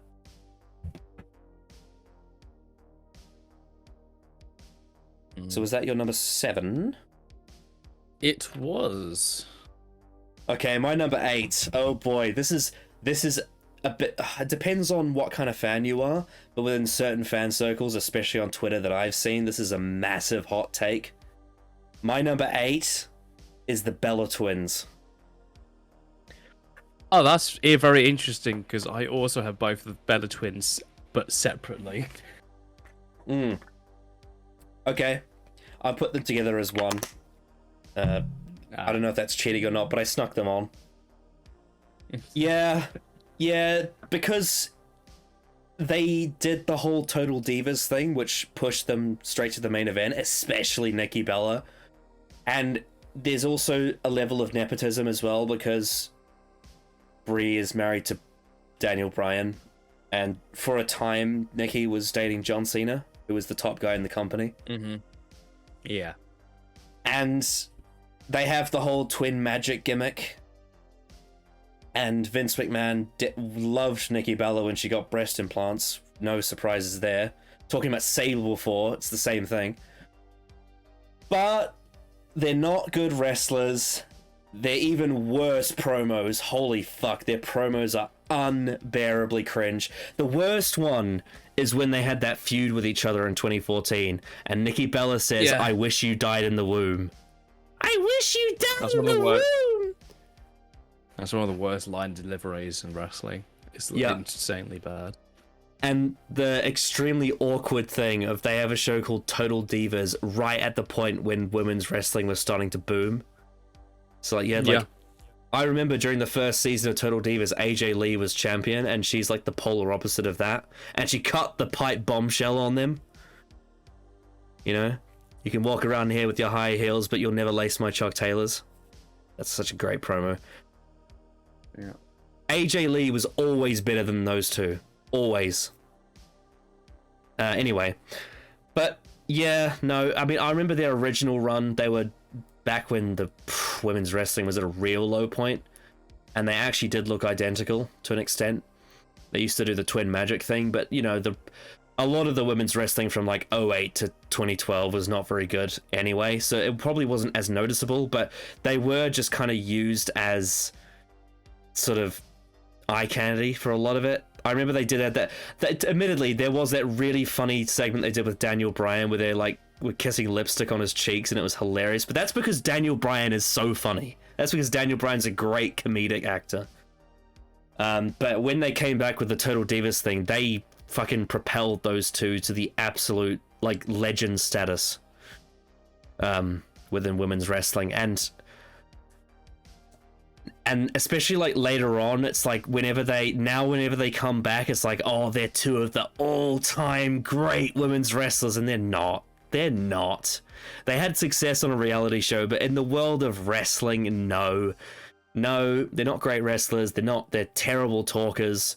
They're unbearably cringe, like Kardashian levels of fucking, ugh, just painful to watch. And yeah, and also some of the stuff hasn't aged very well, especially John Cena proposing to Nikki Bella at WrestleMania, which is pretty funny. Yeah, no, I do not see why they are seen as these like trailblazers, because they're not. They're really not. And I remember in 2015 when all of the actually talented women's wrestlers got called up to the main roster, I was like, oh my god, yes, that they can finally replace those fucking reality TV stars that I've been forced to watch. Of course, it took a bit of time before that happened. Yeah, no, not a fan. Your turn. Yeah, okay, so Nikki Bella is seen with just a terrible promo and was never good in the ring. This sort of weird... The fact that they're... I know the Hall of Fame is fucking gimmicked as all hell, but the fact that they're in the Hall of Fame I find really strange. They're not the reason the women's wrestling boomed in 2016. They're not the reason for that. In a sense of them being a great catalyst for it. The reason why is because the women's wrestling at that point was the absolute dog's bollocks of shit. Like, it came from... I remember it was like fucking... R-Truth. There was something with R-Truth, and then he got Give R-Truth a Chance, something was trending. And then it turned into Give Divas a Chance, was trending. Because of how shit the Divas division was. It was utter shit. They had Nikki Bella as the champion, and the reason why she got the belt was because of lesbian treachery. Brie Bella kissing AJ Lee, and that's how they gave her the belt. I'm sorry, that was fucking so shit. And AJ Lee was the only women's wrestler at that time that actually had any sort of credibility, because she was actually good in the ring and a really great promo, and she went against the grain. Then they bring everyone up because everyone's fucking sick and tired of all this shit wrestling with Nikki Bella as champion. And from there, you have Becky Lynch, Bayley, Sasha Banks, Charlotte, all building towards, like, eventually women wrestling actually becoming a thing again in WWE. And then you get more people like Alexa Bliss. You get stuff, well, everything that happened with Becky Lynch. You have obviously Ronda Rousey, as we mentioned earlier, but obviously that went to shit. But the idea of women's wrestling going forward after 2016, it went massively up. And they started highlighting but it's the not ones because of Nikki Bella, and it's not because of Brie Bella. They started to highlight the ones that were already on the roster that weren't being used, like Naomi, for example, who's far better than the Bella twins. Naomi is so much better than both of them. Yeah, oh yeah, definitely she is. But it's not because they're not responsible for that in terms of them actually doing good jobs. They're not. Nikki Bella is not a good wrestler, not a good promo, and neither is Brie Bella. The only reason I put them separately because I want to make the specific point that Brie Bella and her theme is terrible. I fucking hate it. Brie mode is one of the worst themes ever. I would rather listen to the Right to Censor theme than Brie Bella's theme. It's so bad. Oh yeah, absolutely. It's this weird... I've got nothing against them personally, but it's this weird idea that they seem to be put in such a level of, like, praise, even though I don't think they've had... I can't name any matches they've had that I would consider good. I can't name one. I honestly can't, and I'm not doing that to be like, oh, I'm going to prove my point. I generally can't. I don't remember any matches they've had that were good. I remember Brie Bella had a match with Stephanie at SummerSlam that was entertaining, but I think that was more because of Stephanie, to be honest. And Triple H, who got fucking knocked over. That was hilarious. Yeah. Stephanie McMahon is actually surprisingly good. She's actually a surprisingly good wrestler for her age. Well, and for her lack of experience, really. Stephanie McMahon's a better wrestler than the Bella Twins, somehow. Yeah, exactly, because she actually has a character. I just don't understand how they've garnered this wave of support because they then, and I would imagine a lot of pro wrestlers would go for bat for them, and fine, they're close with them, and I get it. But as me as a fan, I just don't see how they've benefited wrestling at all. They're the reason why. They're a big reason as to why people were so pissed off about women being treated in terms of booking, and why women's wrestling actually boomed after. So you weren't ever forced through this, but I started watching WWE during the guest host era, so like 2009, 2010, which is one of the most infamous times in the company. And the Bella Twins were always I can't believe I'm saying this, and this was the PG era. But to be blunt, but to be blunt, they were being presented as the side hoes of all the guest hosts. That's what they were. Yeah, they were presented as the eye candy for a lot of the hosts. Yeah. Mm-hmm. Yeah. And being good looking is a really shallow reason for a wrestler to be praised. Yeah. Yeah. Yeah, but I put them separately mainly because just for the fact that I wanted to make it very clear that Brie Bella's theme is terrible. Yeah, fair enough. Nikki Bella's theme isn't. And Nikki Bella's theme actually does fit for what I think they thought the character was, but she's a terrible promo and not a good wrestler. Like, obviously, it's a shame that her injuries made her so she couldn't wrestle anymore, and that is sad. But keeping that separate, her wrestling matches were never good. Yeah, well, I mean, the thing is, Nikki Bella's theme was written by Jim Johnston. That dude, just everything he touches is gold, basically. Yeah. Yeah. Yeah, so that's my, I guess, 8, is it 8 and 9? If I just double check. That would be my, no, 7 and 8. And I remember my flatmate, Daniel, you know the one, Callum, he always used to say to me when he was watching wrestling that Nikki Bella was his favorite women's wrestler. I'm like, why? It's like, because I want to marry her. I'm like, no, you don't. No, you don't. No, you don't. She is so high maintenance. She's high maintenance and she is cringe. Also, that's very shallow. Yeah, very shallow. She's like, oh, she's hot and has big boobs. It's like, no, that's... yeah. I'm more interested in the wrestlers who actually can wrestle and have characters and personality. Oh yeah, is that a hot take? I don't know why it should be, because I feel like women's wrestlers should be, good at wrestling and stuff. Oh wow, wow, so sexist, Colin. Yes, I'm sexist because I want women's wrestlers to be good.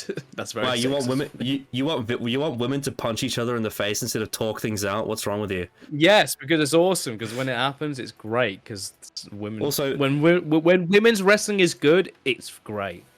Also, to segue into my next choice, talking about terrible punches, my number 9 is Shane McMahon. Specifically the modern era, the grey hair Shane. Like, Attitude Era Shane and Ruthless Aggression Shane is okay. Like, he kind of served his purpose. He was never... I do find the sort of hyper obsession fans have with his stunt work to be a bit overblown. However, that match he had with Kurt Angle at King of the Ring is absolutely brilliant. Incredible match. Though, to be fair, Kurt's one of the GOATs. And I do love the episode where Shane reveals that WCW was actually sold to him and not Vince. That's an all-time moment. And Shane does have, he does have a level of charisma.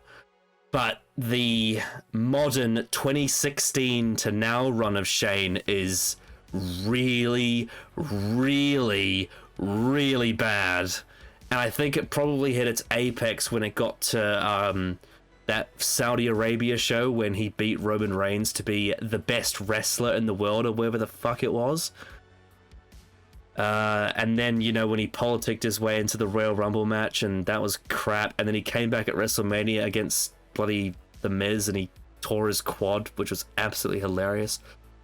In terms of his character, the whole lockbox thing with Vince was never answered because he lost to The Undertaker in a very strange match.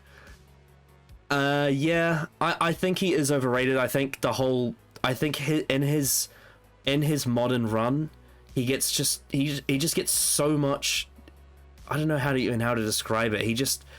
The company sees him as this like high and mighty royal figure when he's just a guy, despite the fact that he's Vince's son. But like he just doesn't.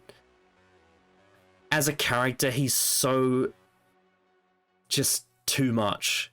And I feel like the guy is a bit of a mark for himself.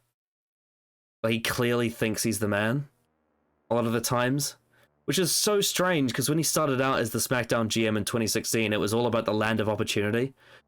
But then within a couple of years, it just got too much. And his punches look shit, and he's a really capable stuntman, and he can do impressive, like, high-flying stuff. But as, like, a technical wrestler, he is the dog's bollocks. And the amount of times this guy has got injured is insane. Like, do you remember in the Survivor Series match when he got speared by Reigns and he got a concussion? Or, like, when he tore his quad, or when Angle... I mean, to be fair, it's not really his fault, but Angle belly-to-belly suplexed him and he landed on his head. That was, gnarly. Yeah, I mean, Attitude Era Shane is fun. And some of the Ruthless Aggression stuff is a bit over the top, especially with, like, the fucking Big Show match and the DX stuff. And, yeah, not keen on that stuff. But I think, yeah, mainly for his grey hair run, I just the whole thing, coming out to WrestleMania with his kids dancing, I guess that's nice for them, but like, I just don't care. He's a well-spoken guy, and he made for a decent dynamic with Brian as SmackDown GM, but I think it just got to a point where it just became ridiculous. And I think if there was any point that I could really hone in on what that ridiculous is, it's the fucking Saudi Arabia shit. Because just for that alone, like, why? Just why? Just why? That in itself felt like the ultimate form of nepotism, really, is that Vince was booking him like that because it was his son. Unlike Stephanie, who's actually, even though I do hate the fact that her character never really got comeuppance for the most part, and she did stamp on too many people, she actually is a really good promo and can actually wrestle better than you'd expect her to. I thought that Stephanie was much more effective, whereas I think Shane is just too... He's got some of the worst punches in the business. Yep.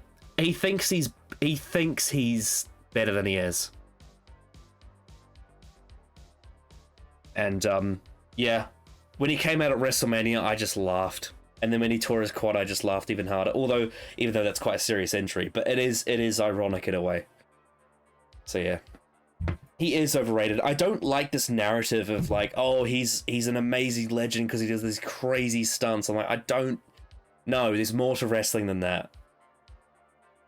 There's more to wrestling than just falling off high things.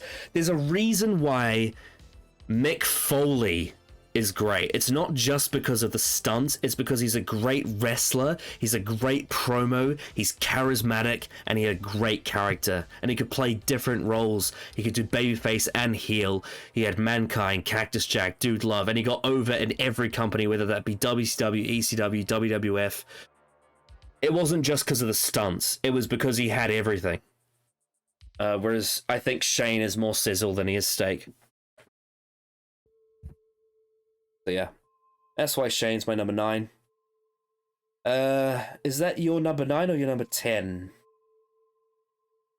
I just quickly check. I have 6 left. So I believe it's your number 10. Mm-hmm. Yeah. So, this one's I've had an issue with for a very, very, very long time. My number 10 is Natalya. Oh yes, I've heard your rant about this before. Yeah, I think she's probably extremely overrated because I don't think she's that good in the ring, and I think she's also a very bad promo. Her coming to the ring and just putting her two arms up in the air and just going, "Yay!" is so cringe. It's so cringe. Like, and she's not that good in the ring. She doesn't have that many great matches. She's not terrible in comparison to like the Bella Twins. She's way better, but in terms of like a lot of wrestlers now, she's not really on that level. It's kind of really exposed her in a lot of ways. I think she was a lot more noticeably good during the Divas era because she was better than most of the roster, but now she's worse than most of the roster. Yeah. Yeah, it's she just doesn't have that same level of like charisma as a Charlotte Flair, a Becky Lynch, a Shayna Baszler, a Bayley, a Dakota Kai, Io Sky, Asuka. She's just not on that level. She just isn't, and I feel like there's a lot of I think it was really highlighted when she had her match against Rhea Ripley, and the watch party I was a part of watching that match went crazy when she absolutely got squashed, which I think kind of highlights that just a lot of people just don't care for her in comparison to just a lot of other wrestlers. I just don't think she's ever been that good, and I don't think she's someone I would ever put as a main eventer. She's had like she's been in the company for 15 years and she's had like 2 or 3 really good matches in that time. Possibly, yeah. Yeah, it's her title runs had never been that good. And yeah, it's just when comparing her to other wrestlers, she's just not on the level, really. I think probably my favorite Natalya match is probably the one she had with Charlotte in NXT. Yeah. Nah, that told a good story because you had Brett and Ric Flair at ringside for that. Yeah. I just, she's a wrestler for such a long time. I've never ever gotten the real.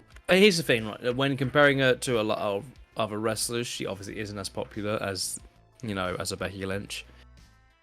But still, even so, I would still say, I would really suggest she's not as good as even a lot of newcomers in the company at the moment, because she has had some she's had some terrible booking over the years as well. But I remember when she had the fart gimmick in 2012. That was one of the worst things I've ever seen. It was terrible. I'm just not a fan of Natalya, really, as a wrestler. Just think her promos and wrestling just aren't on the same level as the standard now, comparatively. Her husband, though, absolutely exceptional wrestler. Tyson Kidd was really great. Tyson Kidd was really great. Yeah. His career was cut short, and that's a shame. But man, what a fucking wrestler that dude was! Holy fuck! His matches with Adrian Neville were incredible. But yeah, unfortunately, I'd probably agree that she's, out of the Hart family, she's one of the weakest in the ring. And then character-wise, she likes cats. She comes out with her cat ears. I mean, I like cats too, but I wouldn't do that. If you wanna look at a wrestler that represents cats well, look at Lee Moriarty in AEW. He's just the tiger style mask and everything. That's actually cool. Yeah. One of the most cursed things I've ever seen was on Total Divas. She was nagging her husband, saying we need to spice up our sex life, and I was like, oh my god, what am I watching? What am I watching? Why am I watching this? And then she convinced him to do this thing where he pretended he was an intruder into the house, and he climbed over their fence and broke into their house. Yeah, I don't believe for a second that's what they actually did, and that's just reality TV. Well, I mean, there's footage of it, but it's probably kayfabe. Well, that's what I'm saying. It's the same as any other reality TV. They gave them this something to do, and it's really cringe. But it'll garner attention, I guess. Yeah, because the thing is that on Total Divas, if you have Tyson Kidd, he just wants to talk about wrestling. He doesn't want to do anything that they want him to do. Apparently, he's been What's one of the actual great things about WWE is when you get guys who get injured and can't wrestle anymore, they bring them on as road agents. And guys like Tyson Kidd and Jason Jordan have been producing incredible matches. They've been behind some of the best matches in recent times. So yeah, that is one real big positive that comes from that. Should I go for my number 10? Sure. Okay, well, this one's topical for me because I've been watching pay-per-views from 1995. And I'm currently up to SummerSlam 1995, who this guy was in the main event of. And he also won King of the Ring that year. It is Mabel, also known as King Mabel, also known as Viscera, also known as Big Daddy V. Real name, Nelson Fraser. So why did Vince McMahon hire this guy? Vince McMahon hired this guy because after the steroid trial, he could no longer hire super jacked guys. So instead, he thought, well, if I want to get size, instead of super jacked guys, I have to get super duper super overweight guys. Like King Kong Bundy and Yokozuna, and worst of all, Mabel, who was fucking terrible. One of the worst in-ring performers I've ever seen. Every match he had was like watching a fucking mudslide. This dude was like, what, 500, maybe 600 pounds? And he was tall. And at the time, he was young and green, and his promos were bland and cringe. He won King of the Ring over Savio Vega, who was genuinely over. This is in an era where you have guys like Bret Hart, Owen Hart, Razor Ramon, Shawn Michaels, Jeff Jarrett, Chris Candido. Who else is on that roster? Fucking Sean Waltman was there. Bob Holly was there, even though Bob Holly being a main event wouldn't have worked anyway. Hakushi was a great wrestler. And in the SummerSlam main event, even a guy who I think gets too much shit, who was Kevin Nash, Diesel, who had a, bad babyface run, bad for business. But King Mabel, man, King Mabel was fucking terrible in the ring, and he had a really bad character. He came in early in the New Gen era with the sort of babyface, like, hey, I'm cool because I say whoop, there it is, which is like a thing from the time. Looking back, has not aged well. It's really cringe. And then during the Attitude Era, he became Viscera, and he was part of the Ministry of Darkness. And he had like a sort of unique look, like a unique scary look. But again, terrible wrestler, never improved. Stayed extremely overweight and not in shape. Like there's big guys that can actually work, like Vader and Bam Bam Bigelow and Keith Lee, and who's some other examples, like the Gates of Agony or the Iron Savages or the War Machine, also known as the Viking Raiders. Those guys are big, but they can actually work in the ring. This dude, though, this guy is fucking horrendous in the ring. Then he had the fucking world's largest sex machine gimmick, which I'm sure Vince came up with, where there's that infamous gif from the Royal Rumble 2006 where he, like, butt humps Matt Hardy in the middle of the ring. And then when the ECW brand came along, he was repackaged as Big Daddy V. He was managed by Matt Striker. I believe in his entire career, the only good match he ever had was against the absolutely legendary CM Punk, who somehow carried this absolute slobber of a wrestler to an actual bearable match. But nah, he was terrible. Absolute garbage. One of the worst, like, big men in wrestling, and he's probably the worst King of the Ring of all time. Probably. Yeah, this guy was in WWE for what, like 14 years, and he was never good. Not once. Never, ever, ever, ever, ever, ever was he good. So yeah, definitely overrated by Vince for sure. Yeah. Terrible. Absolutely terrible. Who is your... Ooh, are you up to your 11th? I've got 5 left to go. Right, you're number 11. Right. Yeah, Hulk Hogan. Ooh, yeah, this is on a lot of people's lists. A lot of people. Yeah, because he's a massive piece of shit. That's why he is such. Terry Bollea is a massive piece of shit. He is. For sure. Mm-hmm. Yeah, he is massive. Also, was never that fucking good in the ring. He was politicking all over the place. And really, just when you look back at it, it's just so fucking toxic. It's so toxic. The stuff with the, I mean, you got all the stuff with the Mega Powers, which is great in terms of long-term storytelling. That is all great, fantastic stuff. But you know, politically, in terms of Hulk Hogan and who he is as a person, oh fuck me, I wouldn't want him in any locker room ever. But obviously, at the time, no one fucking cared because it was the, you know, because he was the biggest, by far the biggest star in wrestling, and he made it mainstream. Yeah. Unfortunately, it's just a big old disappointment that someone like him, who is a massive piece of shit, got as over as he did. Yeah, and every time he comes out, it's just met with me, just a massive sigh, and just not wanting him to be there at all, and wishing he'd just go the fuck away. Yeah, he's also not fun. He also has a really embarrassing sex tape where he says very racist things. Yeah, because he's a fucking racist. Yeah. He's like insanely terrible as a person. He's awful. Yeah. I wish him nothing but bad things in the rest of his career. I know he doesn't fucking wrestle anymore, but yeah.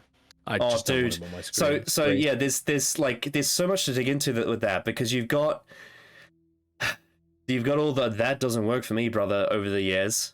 You got one of the most satisfying things ever was when Sid threw him out of the 1992 Royal Rumble and the crowd fucking cheered, and then when Hogan cheated to get Sid out, everyone booed. And that was like the first example of WWE having to edit the crowd noise, because in the WWE Network version, they edited the noise, which is fucking revisionist history. But if you were there, if you were watching live on pay-per-view, if you were in the building that night, they did not like Hulk Hogan. WrestleMania 9, when he politicked his way into having Brett drop the belt to Yokozuna via fucking Mr. Fuji's salt, and then Hogan squashes him in seconds, and then he refuses to put Brett over, so he loses to Yokozuna. Doesn't even have the decency to do that. And then you get WCW, which is where he got lots of power. The fucking thing where Randy Savage finally wins the world title, and then Hulk Hogan completely steals everything. Like, he comes out to the ring and says, "This is my belt!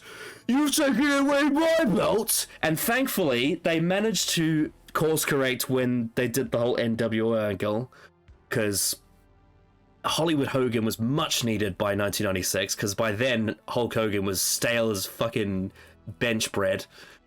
But even once you get to the end of his WCW run, the fucking politics with Vince Russo and Eric Bischoff was just off the charts. You get to Bash at the Beach 2000, where it's literally just a shoot happening right in front of you, and Jeff Jarrett gets told to lay down, and Vince Russo's at ringside saying, like, basically fuck you to Hulk Hogan, and Hulk Hogan didn't want to put him over. And then, like, when he came back in 2002 and he got cheered, it was understandable for the fans, but, like, he comes out after WrestleMania with the red and yellow on SmackDown, and everyone gives him that big ovation, and he just steals all the TV time to himself, and he just lets it keep continuing and doesn't even start his promo because he just wants to be cheered. It's just so obviously egotistical.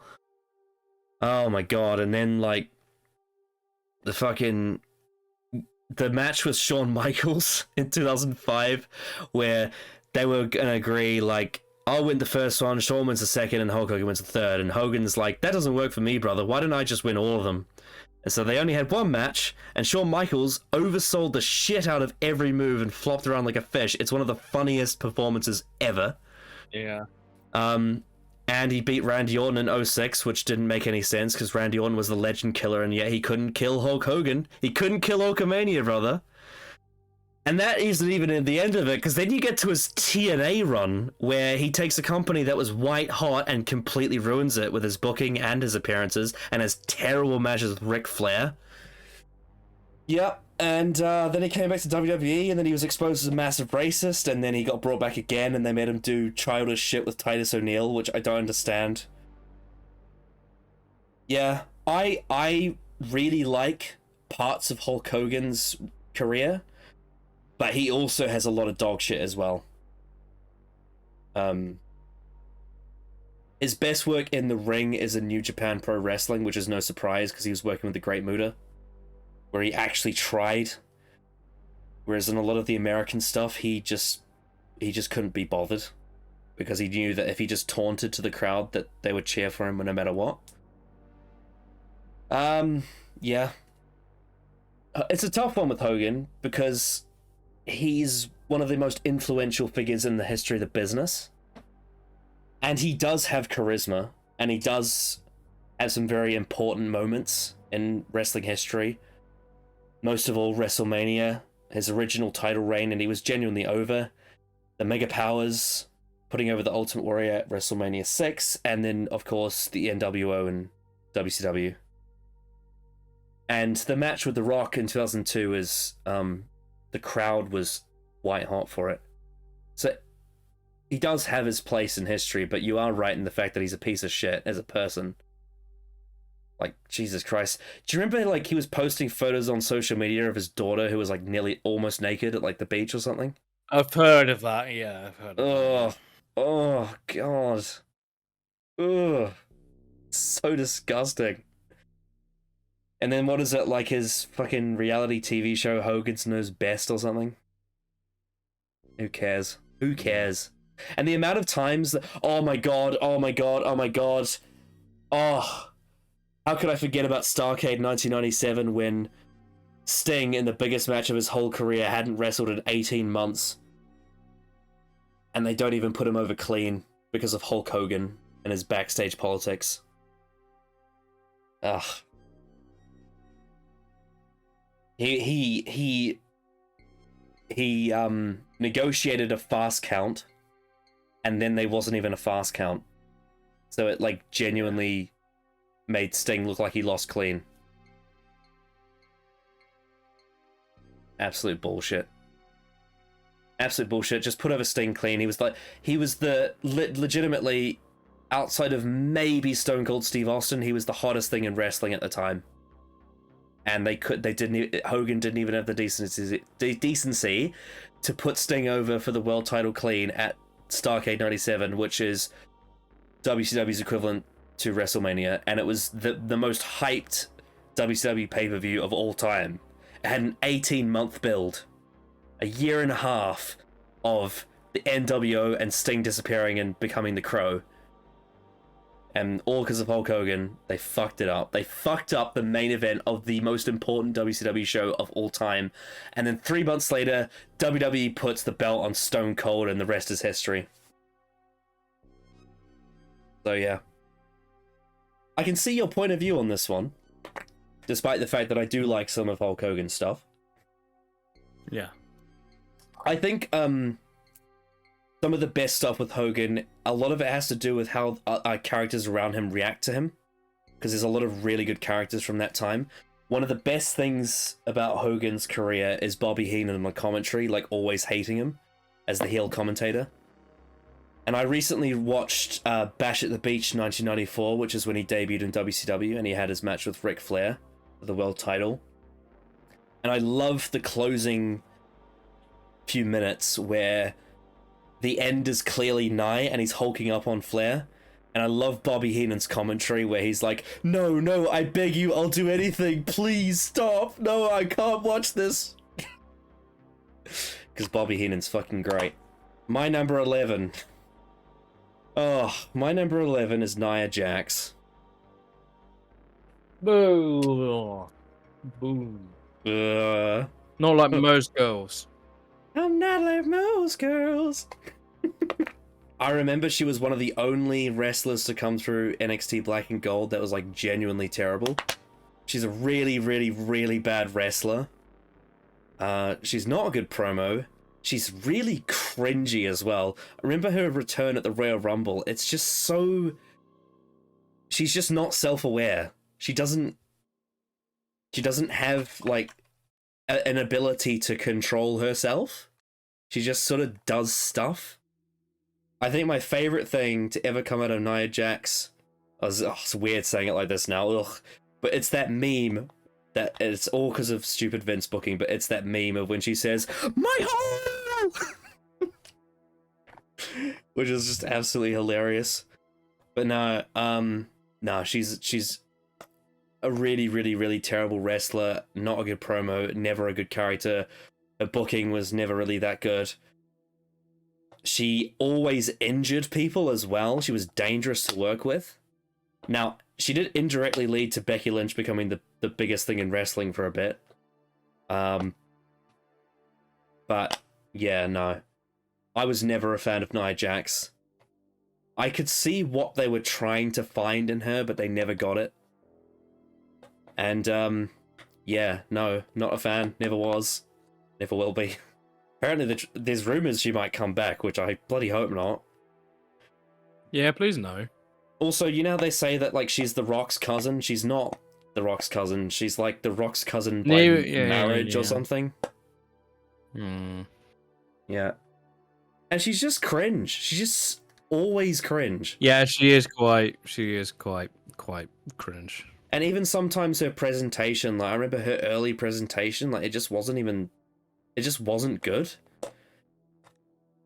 It wasn't. No, not really. She was just, like, really awkward and not confident. I think maybe one of her best, well, it's kind of false to call it her best matches, but one of the best matches I've seen involving her was the match she had with Bayley in NXT, and it's not because of her, it's because of Bayley and the booking. They were able to make Bayley have an underdog performance that was worthy of a title match in that match, despite the fact that Nia Jax was the shit. But no. Ugh. No. Really, really, really, really bad. Really bad. Ugh. WWE saw something in her that I didn't. And she got she got pushes and she got title reigns, and nah. No thank you. Is it your number 12? It is. So this one I think you also know about. I think I mentioned this once or twice. But my next one is The Rock. Specifically modern Rock. Yeah, the modern Rock kind of sucks. He's kind of really lame. And is only popular in the terms because it's The Rock and because he used to be really good and also / is now a big movie star. Modern Rock is probably he is like insanely lame. It's quite cheap pop-esque, and it's like his feud with Punk, he was like quite bland. Like his last big feud with which was CM Punk, he was like insanely bland compared to Punk. If that was like 10 years ago, from that point 10 years ago, that we mixed with that current day Punk, holy shit, the promos would be awesome. They'd be so fucking good. But Rock, when he came back, 2010, 2011, something just wasn't there. His gimmick became, I'm the movie star, so cheer for me because I'm a movie star and I'm The Rock. He almost became like a parody of what The Rock used to be, in a sense. And it's like, I'm never that excited when he's around. I've never been, which is quite funny because the first ever YouTube video of wrestling I ever watched was his segment with Rusev in 2014. Yeah, exactly. Yeah, which is quite funny. But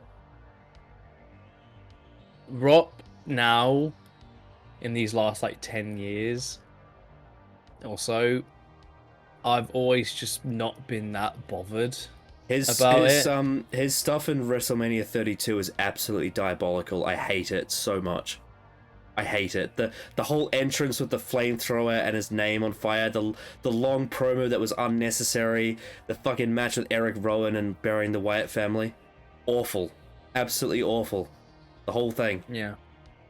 And him being the guest host at WrestleMania 27 was terrible. It was so bad. Oh, God. Yeah.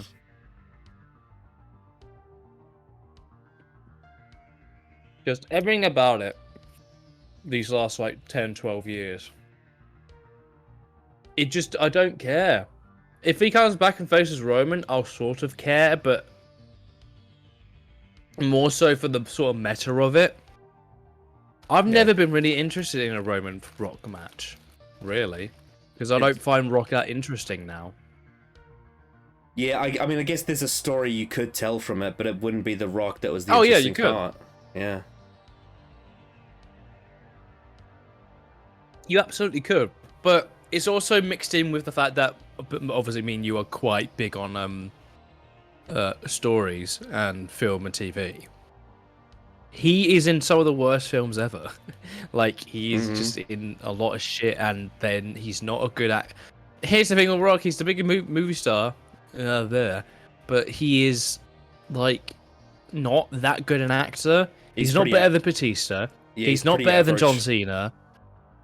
He's pretty below average, to be honest. I don't think he has much range. Cena and Batista, however, have incredible range, really. Because Cena in the Suicide Squad is great. It's probably one of the best performances a wrestler's given in any, like, modern film, or any film, I should say. And Batista as Drax is great. He genuinely, like, transcended, like, what he was seen as before, and he actually became, like, a really good actor for a completely different character in the MCU, and it's generally funny. Yeah, but when you compare it to Rock and his roles as guy in Jungle and Black Adam and the guy from Rampage and the guy from the Fast and Furious films, they're all essentially the same character, and it's really, really lame. But in terms of wrestling, he's really bland, but he's only popular because it's The Rock. Like, yeah, like and what also, he used to be great. And also his run from 1997 to 03, that period, like 96 is shit because it's Rocky Maivia, and like 04 is him starting to get watered down. But when he turned heel with the Nation of Domination all the way up to Hollywood Rock in 03, he's one of the best of all time. Oh yeah, definitely, absolutely. Everyone since he came back has been really shit. Really. Yeah, I think he had like one or two good promos on Cena in like 2011, I think. Yeah, but even then, Cena kind of demolished him. Eventually he did, yeah. Yeah. Which is surprising, because Attitude Era Rock would have fucking skipped around him massively. I recently saw that promo again he did on Triple H. He's like, and this is how Raw starts. I am the game, and tonight, I'm going to the ring, to talk to 20 minutes, about absolutely nothing, He was so funny back then.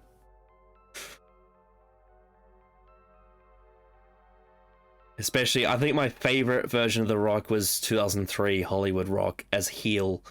It was fucking brilliant. He just ripped into the crowd and the wrestlers massively.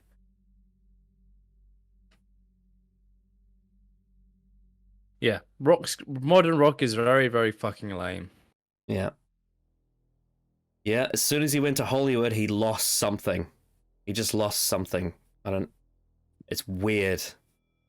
It might be because he was trying too hard to fit into the PG product, but the appeal of The Rock is that he isn't PG. Is that he's not afraid to break those boundaries.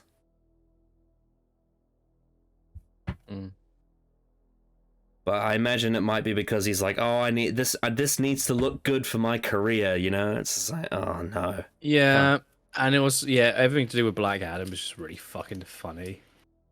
Yeah. Just how it absolutely bombed. Yeah, I mean, he's become, the biggest movie star, and he's made so much more money, but he was at his best in wrestling in his original WWE run. He really was. That was his peak. I agree. And it wasn't, and just to be fair, because everyone like always remembers The Rock as like a really funny guy in wrestling, but he actually could do serious promos as well. That video package for WrestleMania 17, where he's like, "You are gonna get the absolute best of The Rock at WrestleMania." When he was facing Stone Cold, like he could be real serious too. But he hasn't been that in like 15 years, so. Yeah, he also lost a step as an athlete as well because he got too big in the modern run, and he couldn't like jump as high or anything. Yeah. Whereas like in his original run, he was really springy and he was a great seller. Like whenever he took the Stone Cold Stunner, it was amazing. You came all the way over here and you were wrestling some guy called Juventud.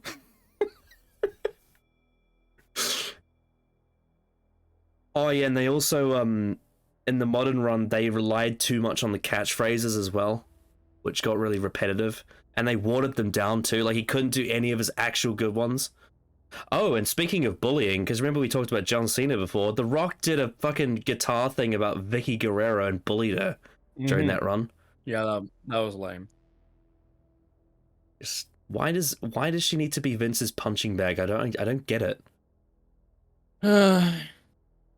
Anyway, speaking of terrible, my number 12, I don't even like thinking about this wrestler. It's just, everything about this wrestler for me is just go away heat. My number 12 is Lacey Evans. I don't see what the company sees in her. I don't. She's hot.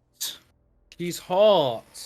Therefore, she needs to be pushed. Vince likes her because she's an old school American gal. And she served in the army, which admittedly is respectable, but she's not a good wrestler. She's not a good promo. She's not a good character. She's been repackaged so many times and turned babyface and heel, and it's never worked. It's never, ever, ever worked. It didn't work when she was Ric Flair's pregnant, mistress. It didn't work when she was babyface and trying to get sympathy for her past. It didn't work when she was doing a ripoff of Sergeant Slaughter. It's never worked with Lacey Evans, and she's main evented pay-per-views and she's been pushed as if she's some kind of star. And I remember when she came along, I was like, who the fuck is this person and why should I care? Like, that feud she had with Charlotte was so weird. I don't understand why Vince McMahon thought that Lacey Evans was worth a damn. I don't get it.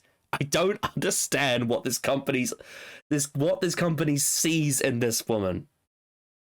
Like, the best thing I've ever seen from Lacey Evans was something she did on social media. It was like this comedy skit where she would go around to these old people and she'd be like, "Oh, you want to look at my tits, but you can't have me, can you?" But like, that's it. Like, anything she does on the WWE programming is just, it's never good. I've never, ever, ever seen anything from Lacey Evans that makes me want to go, oh yeah, I want to see what she does next week. She's just pure go-away heat. I remember at the Royal Rumble when she came out, no one cared. No one reacted. There was no cheers. Because why would anyone care about Lacey Evans? I don't get it. And yet, they will continue to push her, and they will continue to feature her as if she's some kind of important thing we should care about, but I don't see what there is to care about. Like, why? So yeah, she's overrated purely for the fact that the company sees something in her and she's got a whole lot of nothing. And that whole 2019 thing where, what was it you said? She main evented with Baron Corbin against Seth Rollins and Becky Lynch at Extreme Rules. Yeah. Why? Why? Why was she Ric Flair's sexual mistress? Why, Vince McMahon? Why? She's so, like, out of place as well. She feels like a diva in the women's wrestling era. Like, what? But not in a good way. Like, I feel like Carmella plays that quite well because it's self-aware. and that she's like a diva in the women's wrestling era as like an antithesis to her peers. But Lacey Evans is just played completely straight faced as if it is that, and it's not good. It's really bad. So yeah, that's why she's my number 12. Who's your number 13? Yeah. My number 13 is this also a bit of a hot take one. My one is Edge, specifically again modern. Okay. Specifically, more so this past sort of year and a half. I can't remember a feud he has had that's been actually even ever since he's returned, other than maybe Roman. He had good promos. Where it's been really good. He had really good promos with Randy Orton, but the matches weren't good. Here's the thing with Edge, and he does this a lot. He's a good deliverer of promos, but I never really feel like his promos have much substance behind them. It's really strange. There's something about his promos that I never really feel really convinced by. And maybe it's a case of overacting. Maybe. Mixed with the fact that I think the feuds he's in aren't ever that good. Unfortunately, I think since his return, he's other than probably the Roman stuff and parts of Seth, his feuds have been either going way too long or shouldn't happen at all. His feud with the Judgment Day went on for nearly a fucking year. Mm-hmm. Nearly a full goddamn year. Which is kind of they would feud, he'd then get taken out, he'd then return, and then they repeat that 3 more times until the feud is over. Like, it was a massive waste of time. Mm-hmm. It was a fucking nearly a year's worth of that. And his feud with Randy initially was really good, but then they really overstayed their welcome with the matches they had, which was a big shame. He won the Rumble, which was great. He had a really good match at WrestleMania in a triple threat match. But since then, it's kind of just been like... He's kind of just been there, which is a big shame because Edge is really good. And I'm waiting for that big storyline to end off, really. I'm waiting for that sort of like, this is his last hurrah. And hopefully we get it, but there's something about this modern run of Edge that I'm just not fully clicked with. I want him to go to AEW and wrestle Christian Cage. I don't know if that'll happen, but that's what I want to happen. Yeah. There's just something about a lot of the promos that he cuts that don't have much substance behind them, really. It's very intense promos, but there's something about it that just I'm never fully convinced by. And I don't know why. His best work might be to do with the fuse and the substance. Well, he spent the majority of his modern run as a babyface. You gotta remember that. Yeah. He had a brief heel run with Judgment Day, but then he was very quickly kicked out. But yeah. His best character work was as the rated R superstar in the 2000s as a heel. Once he joined up with Lita as Mr. Money in the Bank, and then all the way up until like 2009, up until when he returned in 2010. That's his best run as a character for sure. And then he also, as a babyface, was quite fun as a comedy babyface when he was with Christian as a tag team in the Attitude Era. You know, they used to do their funny skits. Yeah. But yeah, no, he it's an interesting take. I definitely think there is something missing with Edge in the modern era. His return is fantastic, but I definitely think his best run is 2005 to 2009, probably. I think that's probably where I'd put it. I think maybe his babyface run in 2010 and then the brief heel run is a bit messy. He gets a little bit to do up until his like retirement, I guess, but it's basically from when he wins the Money in the Bank briefcase up until when he gets injured when he was tagging with Jericho. That's his best run as a character. He had quite a bit of nice stuff to do on SmackDown in like 2000 and 3 and 4. And to be fair, the feud with Kurt Angle was pretty great in 2001 and 2002. Edge was the one that actually shaved Kurt Angle bald, if you didn't know that, in 2002. But yeah, they haven't tapped into his full potential, and I think his full potential has always been as a heel, because he's a very, very good heel. And I was really excited when the Judgment Day started, because I thought, oh, this is finally something different for Edge, but then they just kicked him out. I do wonder if Edge was still in the Judgment Day now, how things would have panned out. I feel like he probably would have gotten kicked out eventually anyway, but it does make me wonder. But you're right in the sense that he is a very intense promo. He's not he's not known for his subtlety. There's a promo he cut in 2009 on Cena leading up to WrestleMania where he was like, "We've been through wars, John. I hate everything about you. I hate your shirts. I hate your hats. I hate the way you walk in your entrance. I hate everything about you. I hate the sight of you." It's a great little promo. I hate the C Nation. Fucking, I agree with that. Fucking C Nation's so cringe. His feud with Undertaker is real good though. Back in the day, love that feud with Undertaker. I need that last run with a big feud. Yeah, that's consistent and really displays what made Edge really good. Because, like I said, I feel like he does cut a lot of intense promos during this last 2 years, but I never feel the substance. Yeah, he just kind of seems a bit like his character is that he's a smartass, and that's kind of it. Well, his character is that he's passionate that he got to come back, really. Yeah. But in terms of actual traits, though, he's a smartass, and he embarrasses heels. But yeah, I feel like there's way more you could do with him than that. All right, so my last 3 is kind of like what I would call the trilogy of the undefeated streaks. I know I already talked about Crimson earlier, but I think Crimson is kind of a separate thing because TNA is kind of, it's not really as relevant.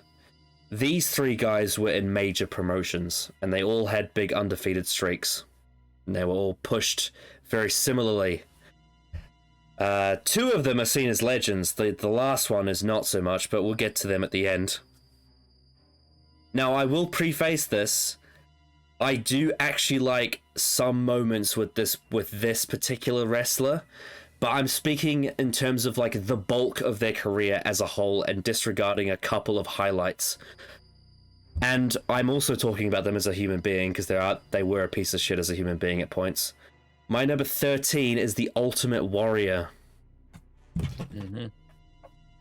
And I know a lot of people love the Ultimate Warrior, especially people who grew up during that time period, because he has one of the best entrances in wrestling, and he has one of the best looks in wrestling. He's iconic, and that theme song is so great.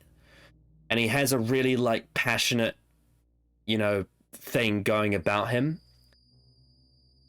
And he has some great iconic moments, like when he squashed the Honky Tonk Man and ended the longest Intercontinental title reign, and the match with Hogan at WrestleMania, and the match with Savage at WrestleMania. He does have some really iconic matches.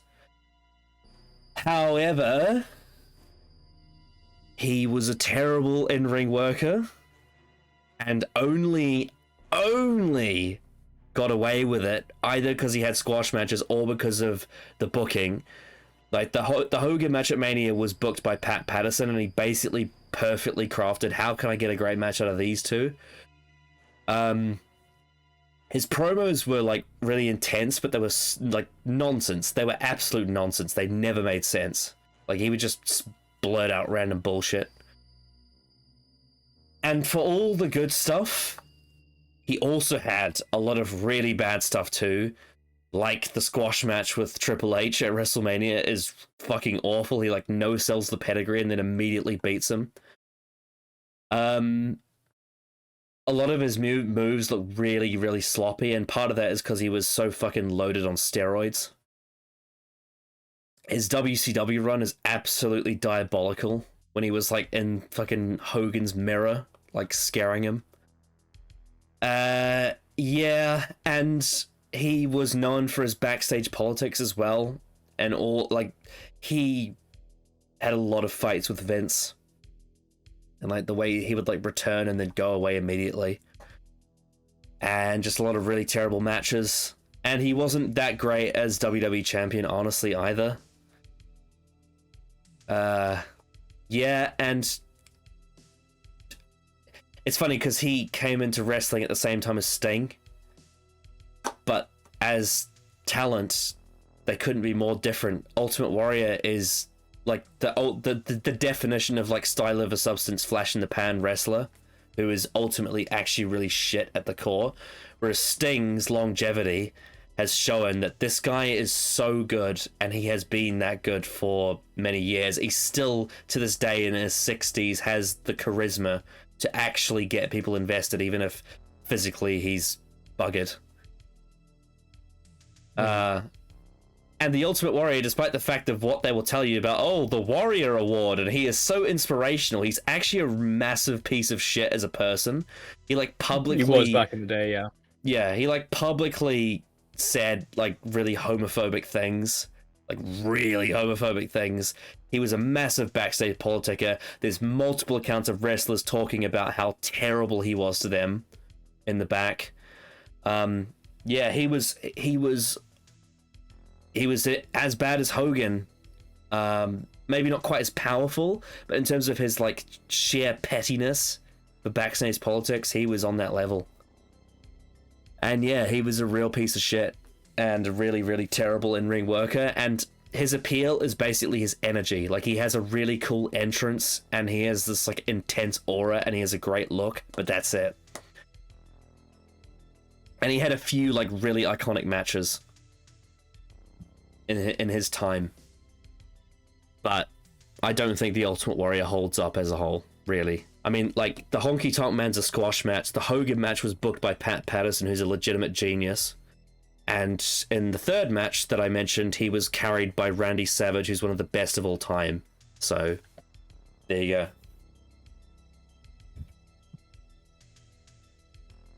go. Who's your number 13? Yes.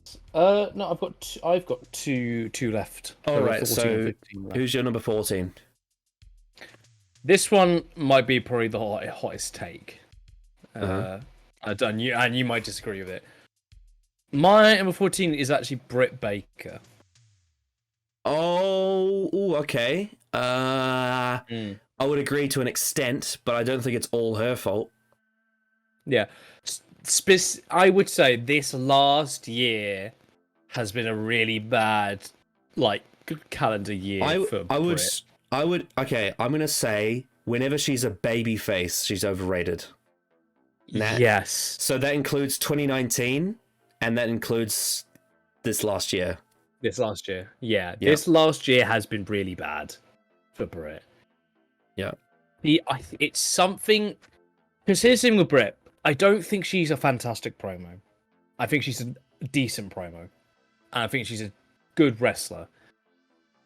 And I think she's more suited towards being a heel. I think. And I think the booking of her also has not helped her at all. I think I think in 2021 she was one of the best women's wrestlers in the world. In 2021 specifically. Talking about overall package. Her title reign, the promos, the matches, the overall like hype around it. Like, I think she was really good that year, but that's long gone. Like, that level of Britt Baker is long gone. She's nowhere near that level anymore. No, I don't think so. It's her. She's kind of been outshone by like people like Jamie Hayter. Really, for me, I'm more invested in Jamie Hayter than I probably have ever been with Britt Baker, and mainly because that's probably due to the reason that I didn't watch a lot of her heel run as champion, and I find Jamie. I think she's got more of an aura to her, I think, than Britt. Britt is like, and again, I think the booking has not helped her at all this last year.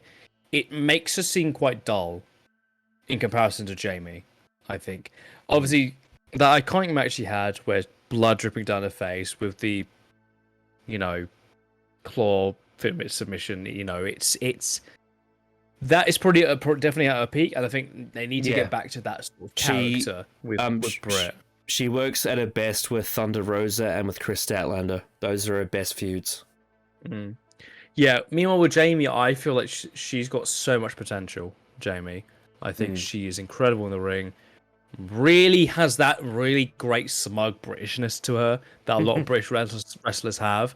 That I know as a Brit, I'm quite fond of that, obviously, but I feel like there's something about it compared to other wrestlers that it misses that bit of charm and character to them. Well, I think Jamie Hayter stands out because there's no one else on the roster like her on the women's side. With Jamie, she's just like so charismatic, and she's great in the ring. She's actually just got over by herself, really. She's got that like real gravelly voice as well, which is quite kind of intense and tough. Like whenever I've listened to her in the press conferences, she's got that. It's something about it. She feels like a fighter. She feels like she could kick your ass. And then when you compare that to Britt, who, again, I think as a babyface, and again, the booking's not helped her, she does come across as extremely dull at times. And I don't think these last couple weeks, I don't think it's helped with her really bad booking of her basically just having squash matches. Yeah. And she just not doing anything. And that's all the women are getting at the moment. And that's a real shame because a lot of the women's wrestlers on the roster are actually really good. It's something that they need to really address sooner rather than later with Britt. Whether they do turn a heel, at this point, it might have to be the way to go. Or you try and give her a character, because at the moment she doesn't really seem like she does have one, which is a real shame, because Britt isn't bad. I don't think she's bad at all. I just think that she needs a lot of help with this version of her. So, yeah, I think this last year has sort of really, when I compare it to a lot of the other wrestlers on the roster, I don't rate her as highly as, as she's like, a lot of the other, like Ruby Soho, as high as, Toni Storm, Chris Statlander, Jamie Hayter, as we've discussed. I think there's a lot of wrestlers who do have that charisma as baby faces and heels that I think Britt does lack.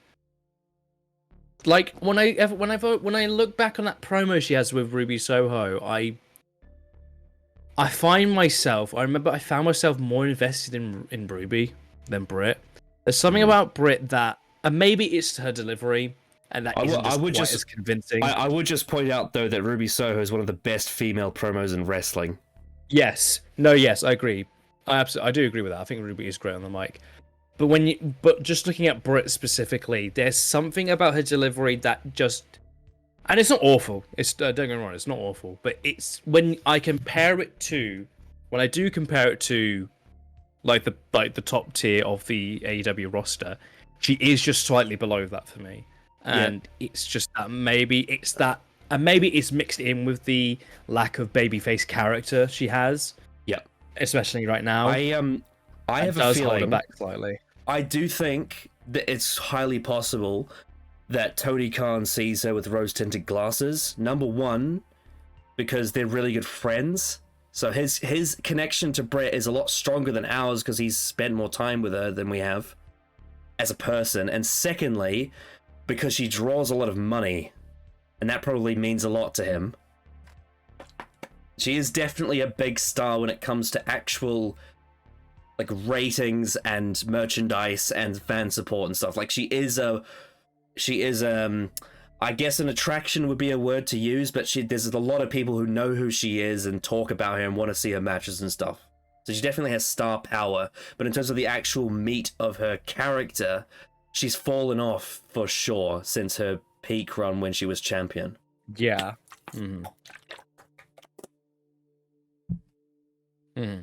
Yeah, I think she can turn it around. It just like, the booking needs to be so much better. I'll give you an example. So when CM Punk cut that promo on MJF and he said, "Oh, you've been replaced by Britt Baker, like as a pillar." When he said that at the time, she was actually to the level where that was believable. But if he said that now, it wouldn't mean as much because she isn't really. It would not. It would like that would like seriously fall flat. Yeah. Because, you know, MJF is like the best thing in wrestling and Britt Baker has fallen off massively. So that would just wouldn't work. Yeah.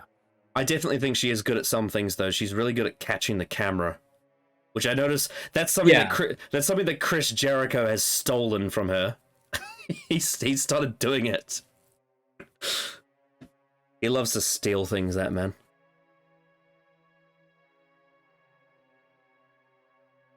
Yeah. Yeah. That's all I've got to say, I guess. Yeah.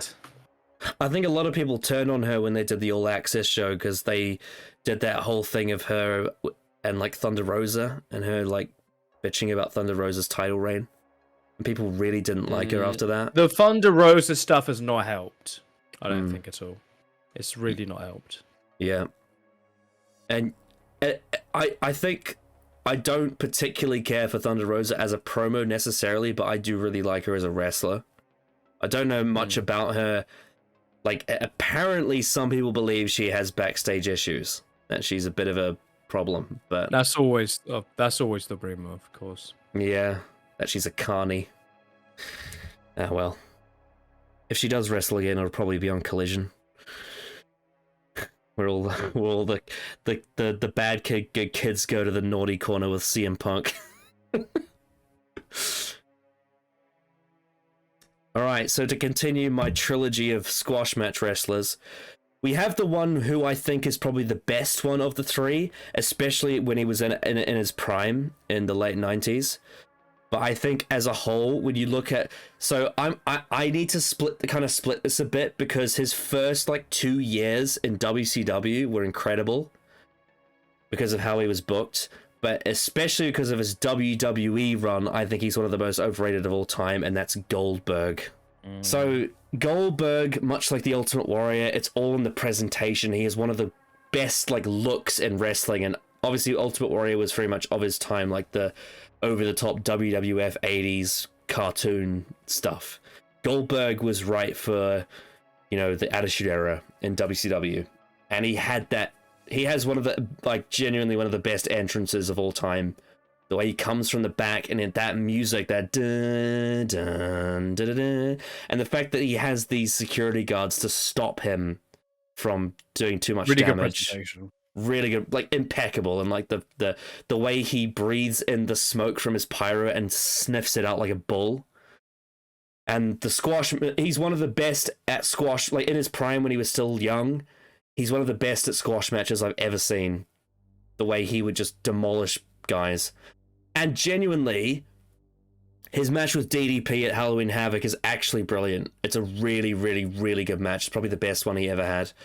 And the moment when he beat Hollywood Hogan for the belt on Nitro is one of the best moments in WCW. I don't like how his streak ended with Kevin Nash electrocuting him, or whatever it was. I think it was Scott Hall electrocuted him. And then when they turned him heel, that was dumb. But the main issue with Goldberg is his WWE run. Because under Vince McMahon, Goldberg was just never the same. In 2003, they brought him in. He had that match with The Rock. And he squashed a bunch of guys. But the problem was that Vince didn't get how to book his matches. And he was expected to go out there and have like more standard WWE TV matches. And Goldberg doesn't really do that. And then you get to when Triple H stopped him from winning the Elimination Chamber, which completely killed all his momentum. By the time he actually won the belt, the momentum was gone. And then he had that absolute clusterfuck of a feud with Brock when they both left in 2004. Then you go 12 years later, he comes back, squashes Brock, then Brock beats him at Mania, which is an admittedly really good match. That's like a 5-minute sprint. And then everything after WrestleMania 33 with Goldberg is terrible. absolutely terrible. The feud with Bray Wyatt, the feud with Kevin Owens, the feud with Bobby Lashley, the feud with Roman Reigns, the feud with Braun Strowman. It's all terrible. All the the match with Undertaker in Saudi Arabia is one of the worst of all time. I don't give a fuck about his son. He's too old now as well. Like, the presentation doesn't work because he's too old now, and he's an even worse wrestler than he was. The fact of the matter is, he's overrated because he doesn't... His career, after his streak ends, just doesn't exist. It's pointless after his streak ends, and that is WCW's fault, but his WWE career is where it really goes to die, because that's when... Like, Vince McMahon just doesn't know how to book Goldberg, plain and simple, really. Outside of, arguably, a couple of matches that he had. It just doesn't work. And he's also known as being a bit of a brat backstage as well. He got into fights, like, he got into a fight with Jericho once. And he very infamously kicked Bret Hart in the head as hard as he could. And Bret had to retire because he had, like, concussions and strokes. And apparently he didn't give a shit and didn't apologize until years later, which is pretty shitty of him. Yeah, I think the thing with Bill Goldberg is he was a really, really powerful football player, but he didn't make it into the NFL, so he got hired by WCW. They packaged him in a way that was really great for presentation, but the problem with Goldberg is you have to book him absolutely perfectly, otherwise it's not going to work. And that's the main issue, really, is he's an extremely fragile wrestler. Because you have to get him right. Otherwise, if you don't get him right, it's as wrong as you can get. And he's also dangerous. He's a really dangerous worker, and he's injured a lot of people. So yeah, that's all I've got to say about Goldberg. I think he's one of the most overrated wrestlers of all time, and because he was exposed, basically. And the majority of his career, he's not good. He was only really good for like the first year and a half of his run, from like 97 to the end of 98. And then as soon as Kevin Nash jackknifed him and beat him, he never really recovered. He never got back to the same level of star power that he had before.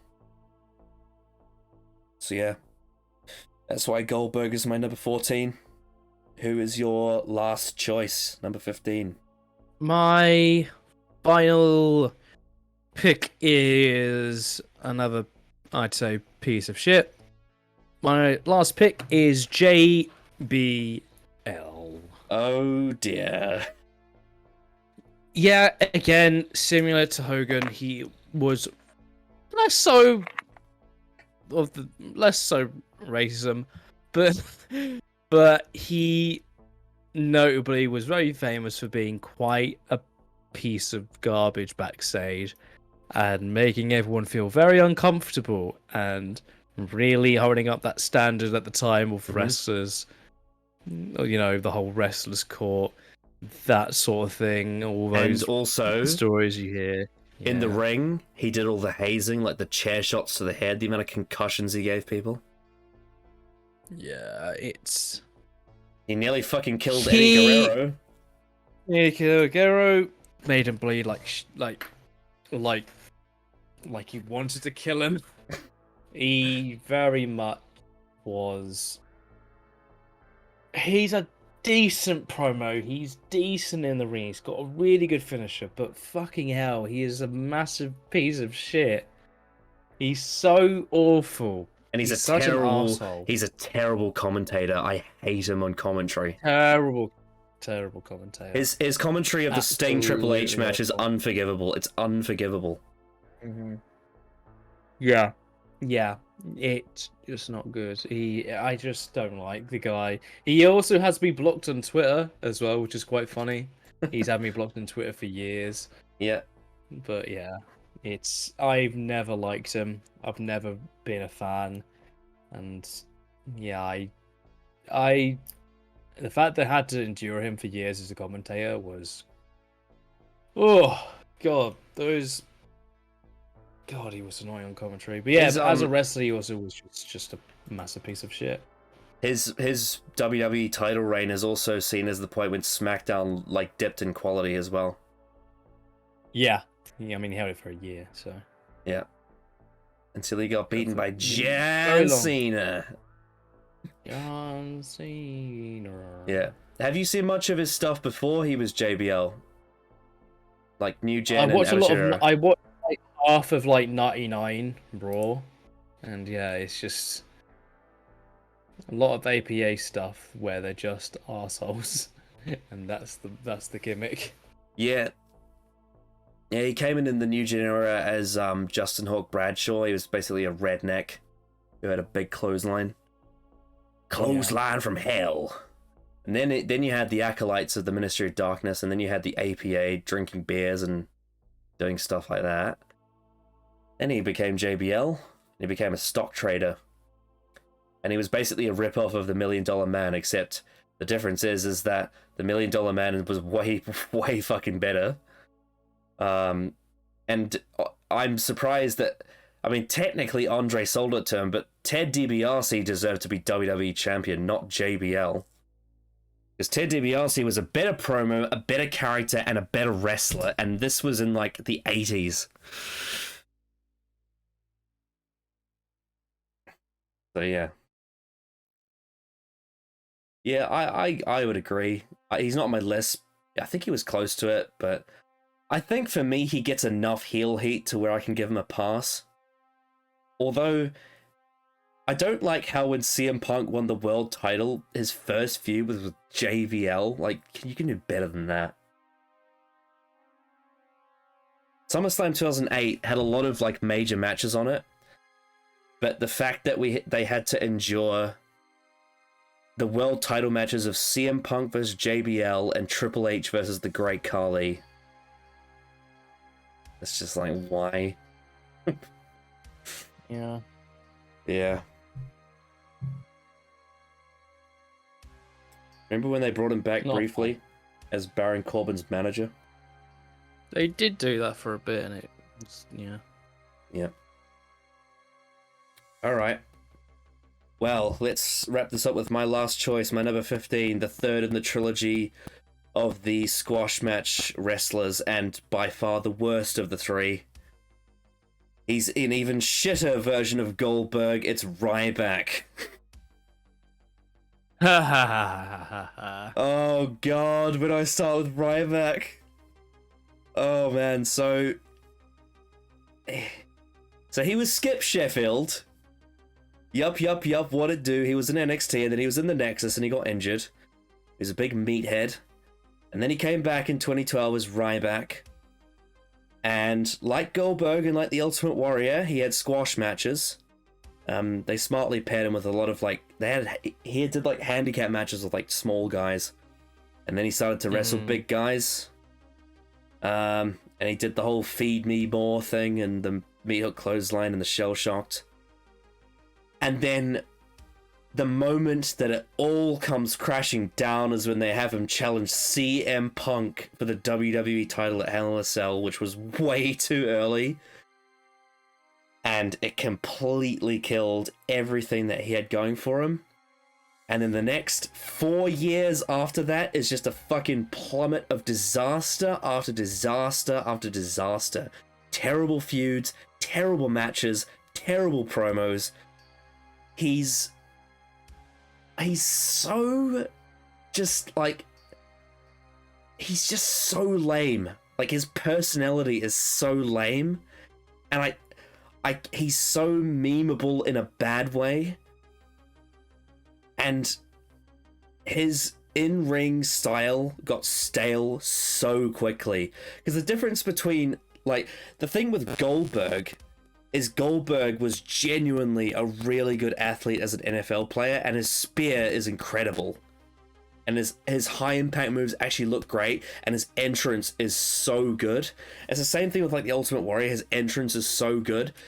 I don't see that with Ryback's entrance. I don't see the same level of like intensity. Like they did the big camera zoom on his face, and he did the feed me more. But it just kind of came across as really cheesy. and probably the presentation of like the mid-10s WWE didn't help. But then you go through the fucking when he became a Paul Heyman guy and a heel, and he was like Rybacksel. And yeah, and it's been revealed that Ryback caused a lot of people to get injured, especially CM Punk. He was reckless in the ring. He was a terrible wrestler who got worse over time. His moveset was extremely limited. Probably the best contribution he ever did to wrestling was the debut of the Nexus and the debut of the Shield. And that's it, really. Because apart from that, oh my god, I just remembered he won the worst ever Elimination Chamber match for the IC title. Yeah.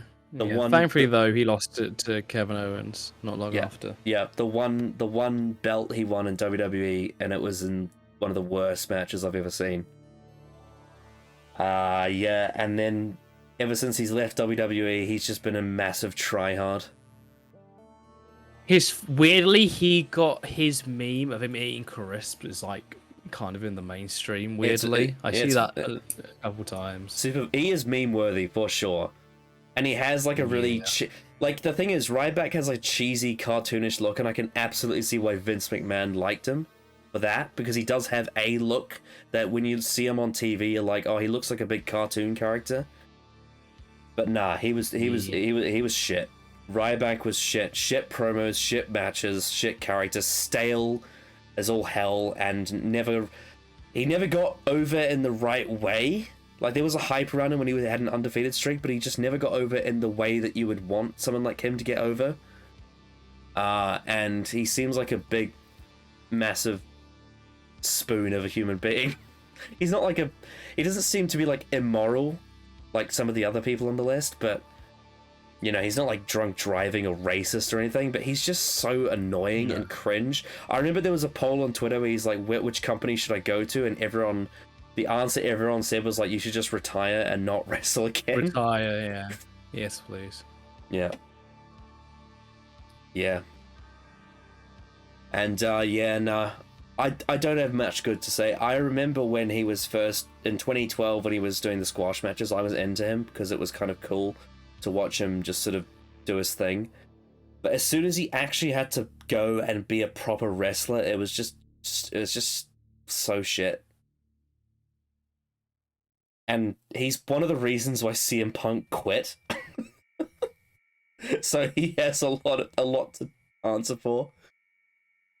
But yeah, it was great. It was great seeing him get triple powerbomb through tables, I guess. Yeah. Do you have anything to add on that for Ryback? Yeah, he kind of fucking sucks. He's apparently... It's weird because when my brother watched wrestling briefly, he had Ryback as like one of his like screensavers on his computer, which looking back is very funny. Well, your brother thought Game of Thrones... if I probably mentioned Ryback to him, he wouldn't fucking care because he doesn't care about wrestling anymore. Right. Well, your brother thought Game of Thrones season 8 was good, so there you go. Yeah. And Doctor Strange too. Don't think about it, Callum. Just don't think about it. Okay.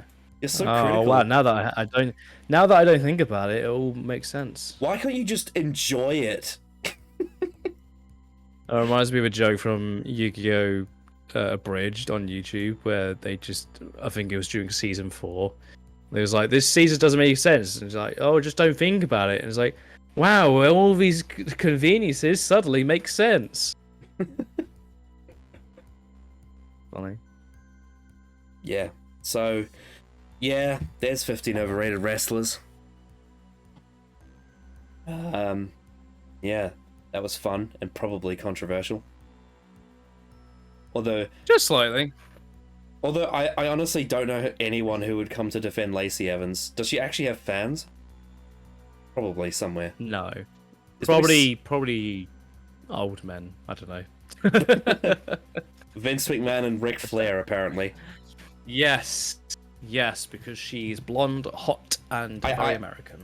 I hate to say this, and I don't want to like disrespect her, but when I think of Lacey Evans, she seems like the exact kind of person that John Laurinaitis would want to perv on backstage. Ugh. He's like, "Oh, Lacey, you're not getting over. You might want to remove one of those pieces of clothing." Like one of those. Oh God. Ugh. Why did he main event a pay-per-view over CM Punk versus Daniel Bryan? I'll never forgive Vince for that. He had John Laurinaitis versus John Cena main event over CM Punk versus Daniel Bryan for the WWE title. Just ridiculous. Well, next time we're on this channel, we'll be doing predictions for AEW All In. Yes. Should be very It's exciting. funny because now I'm getting emails. I'm getting emails from Ticketmaster saying, "Oh, it's nearly time. You're gonna get your tickets soon." Woohoo! I'm very excited. Yep. Oh, you're gonna be in a fucking stadium of 80,000 people watching AEW.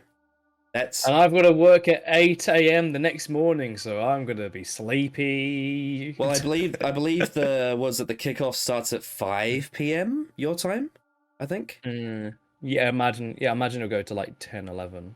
I imagine. Yeah, I think it's gonna be 5 p.m. kickoffs, and then 6 p.m. pay-per-view starts, probably ending around 10 to 10:30 ish. I imagine so. Yeah.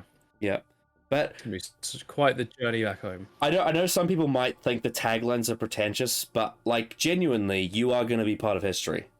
Like it's legitimate. Oh, man, yeah. Hell, my brother's mate who doesn't even watch wrestling talked about it because I mentioned it after an ad came up on the TV that I'm going to be going there at Wembley. It's on everywhere. It's on red buses here down in London, and it's I'm seeing it outside my window at work. On buses. It's quite interesting. Getting there on the day it's gonna be fucking mental when you get to Wembley. Yeah, because obviously you got the Wembley Road where you get the big old road when you go into the arena itself. Are you going there by yourself? Yes. Oh wow. Good luck. It's gonna be quite something. I'll probably be there I'll probably go to London at 12 or something and get lunch and just really soak it in. Go for a very thorough bathroom break before you watch the matches. Yeah. But yeah, it's gonna be fucking busy. You're gonna see some of the all-time greats wrestle. I'm gonna see MJF and Adam Cole wrestle twice. Yeah, you're gonna see CM Punk. You're gonna see Kenny Omega. You're going to be one of the lucky people left that is going to see a Sting match. How many people can say that in the future they're going to see a Sting match? Because he's going to retire soon. Yeah, it's going to be one of his last matches. Yeah, it's going to be fucking crazy. Yep. You're going to see the Young Bucks versus FTR. You lucky bastard. Oh my god, what a match that's going to be. Ugh. So good. So yeah, next time we'll do the all-in predictions, and then we'll probably do the payback predictions, and the all-in review, and the payback review, and the all-out predictions, and the all-out review, and then we'll be absolutely burned, and it'll be chaos. But I'm all here for it, because it's gonna be a crazy week of wrestling, isn't it? That all in payback, all out. Oh boy.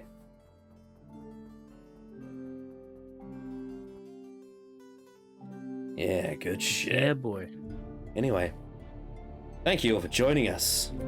We will see you all next time. Bye bye.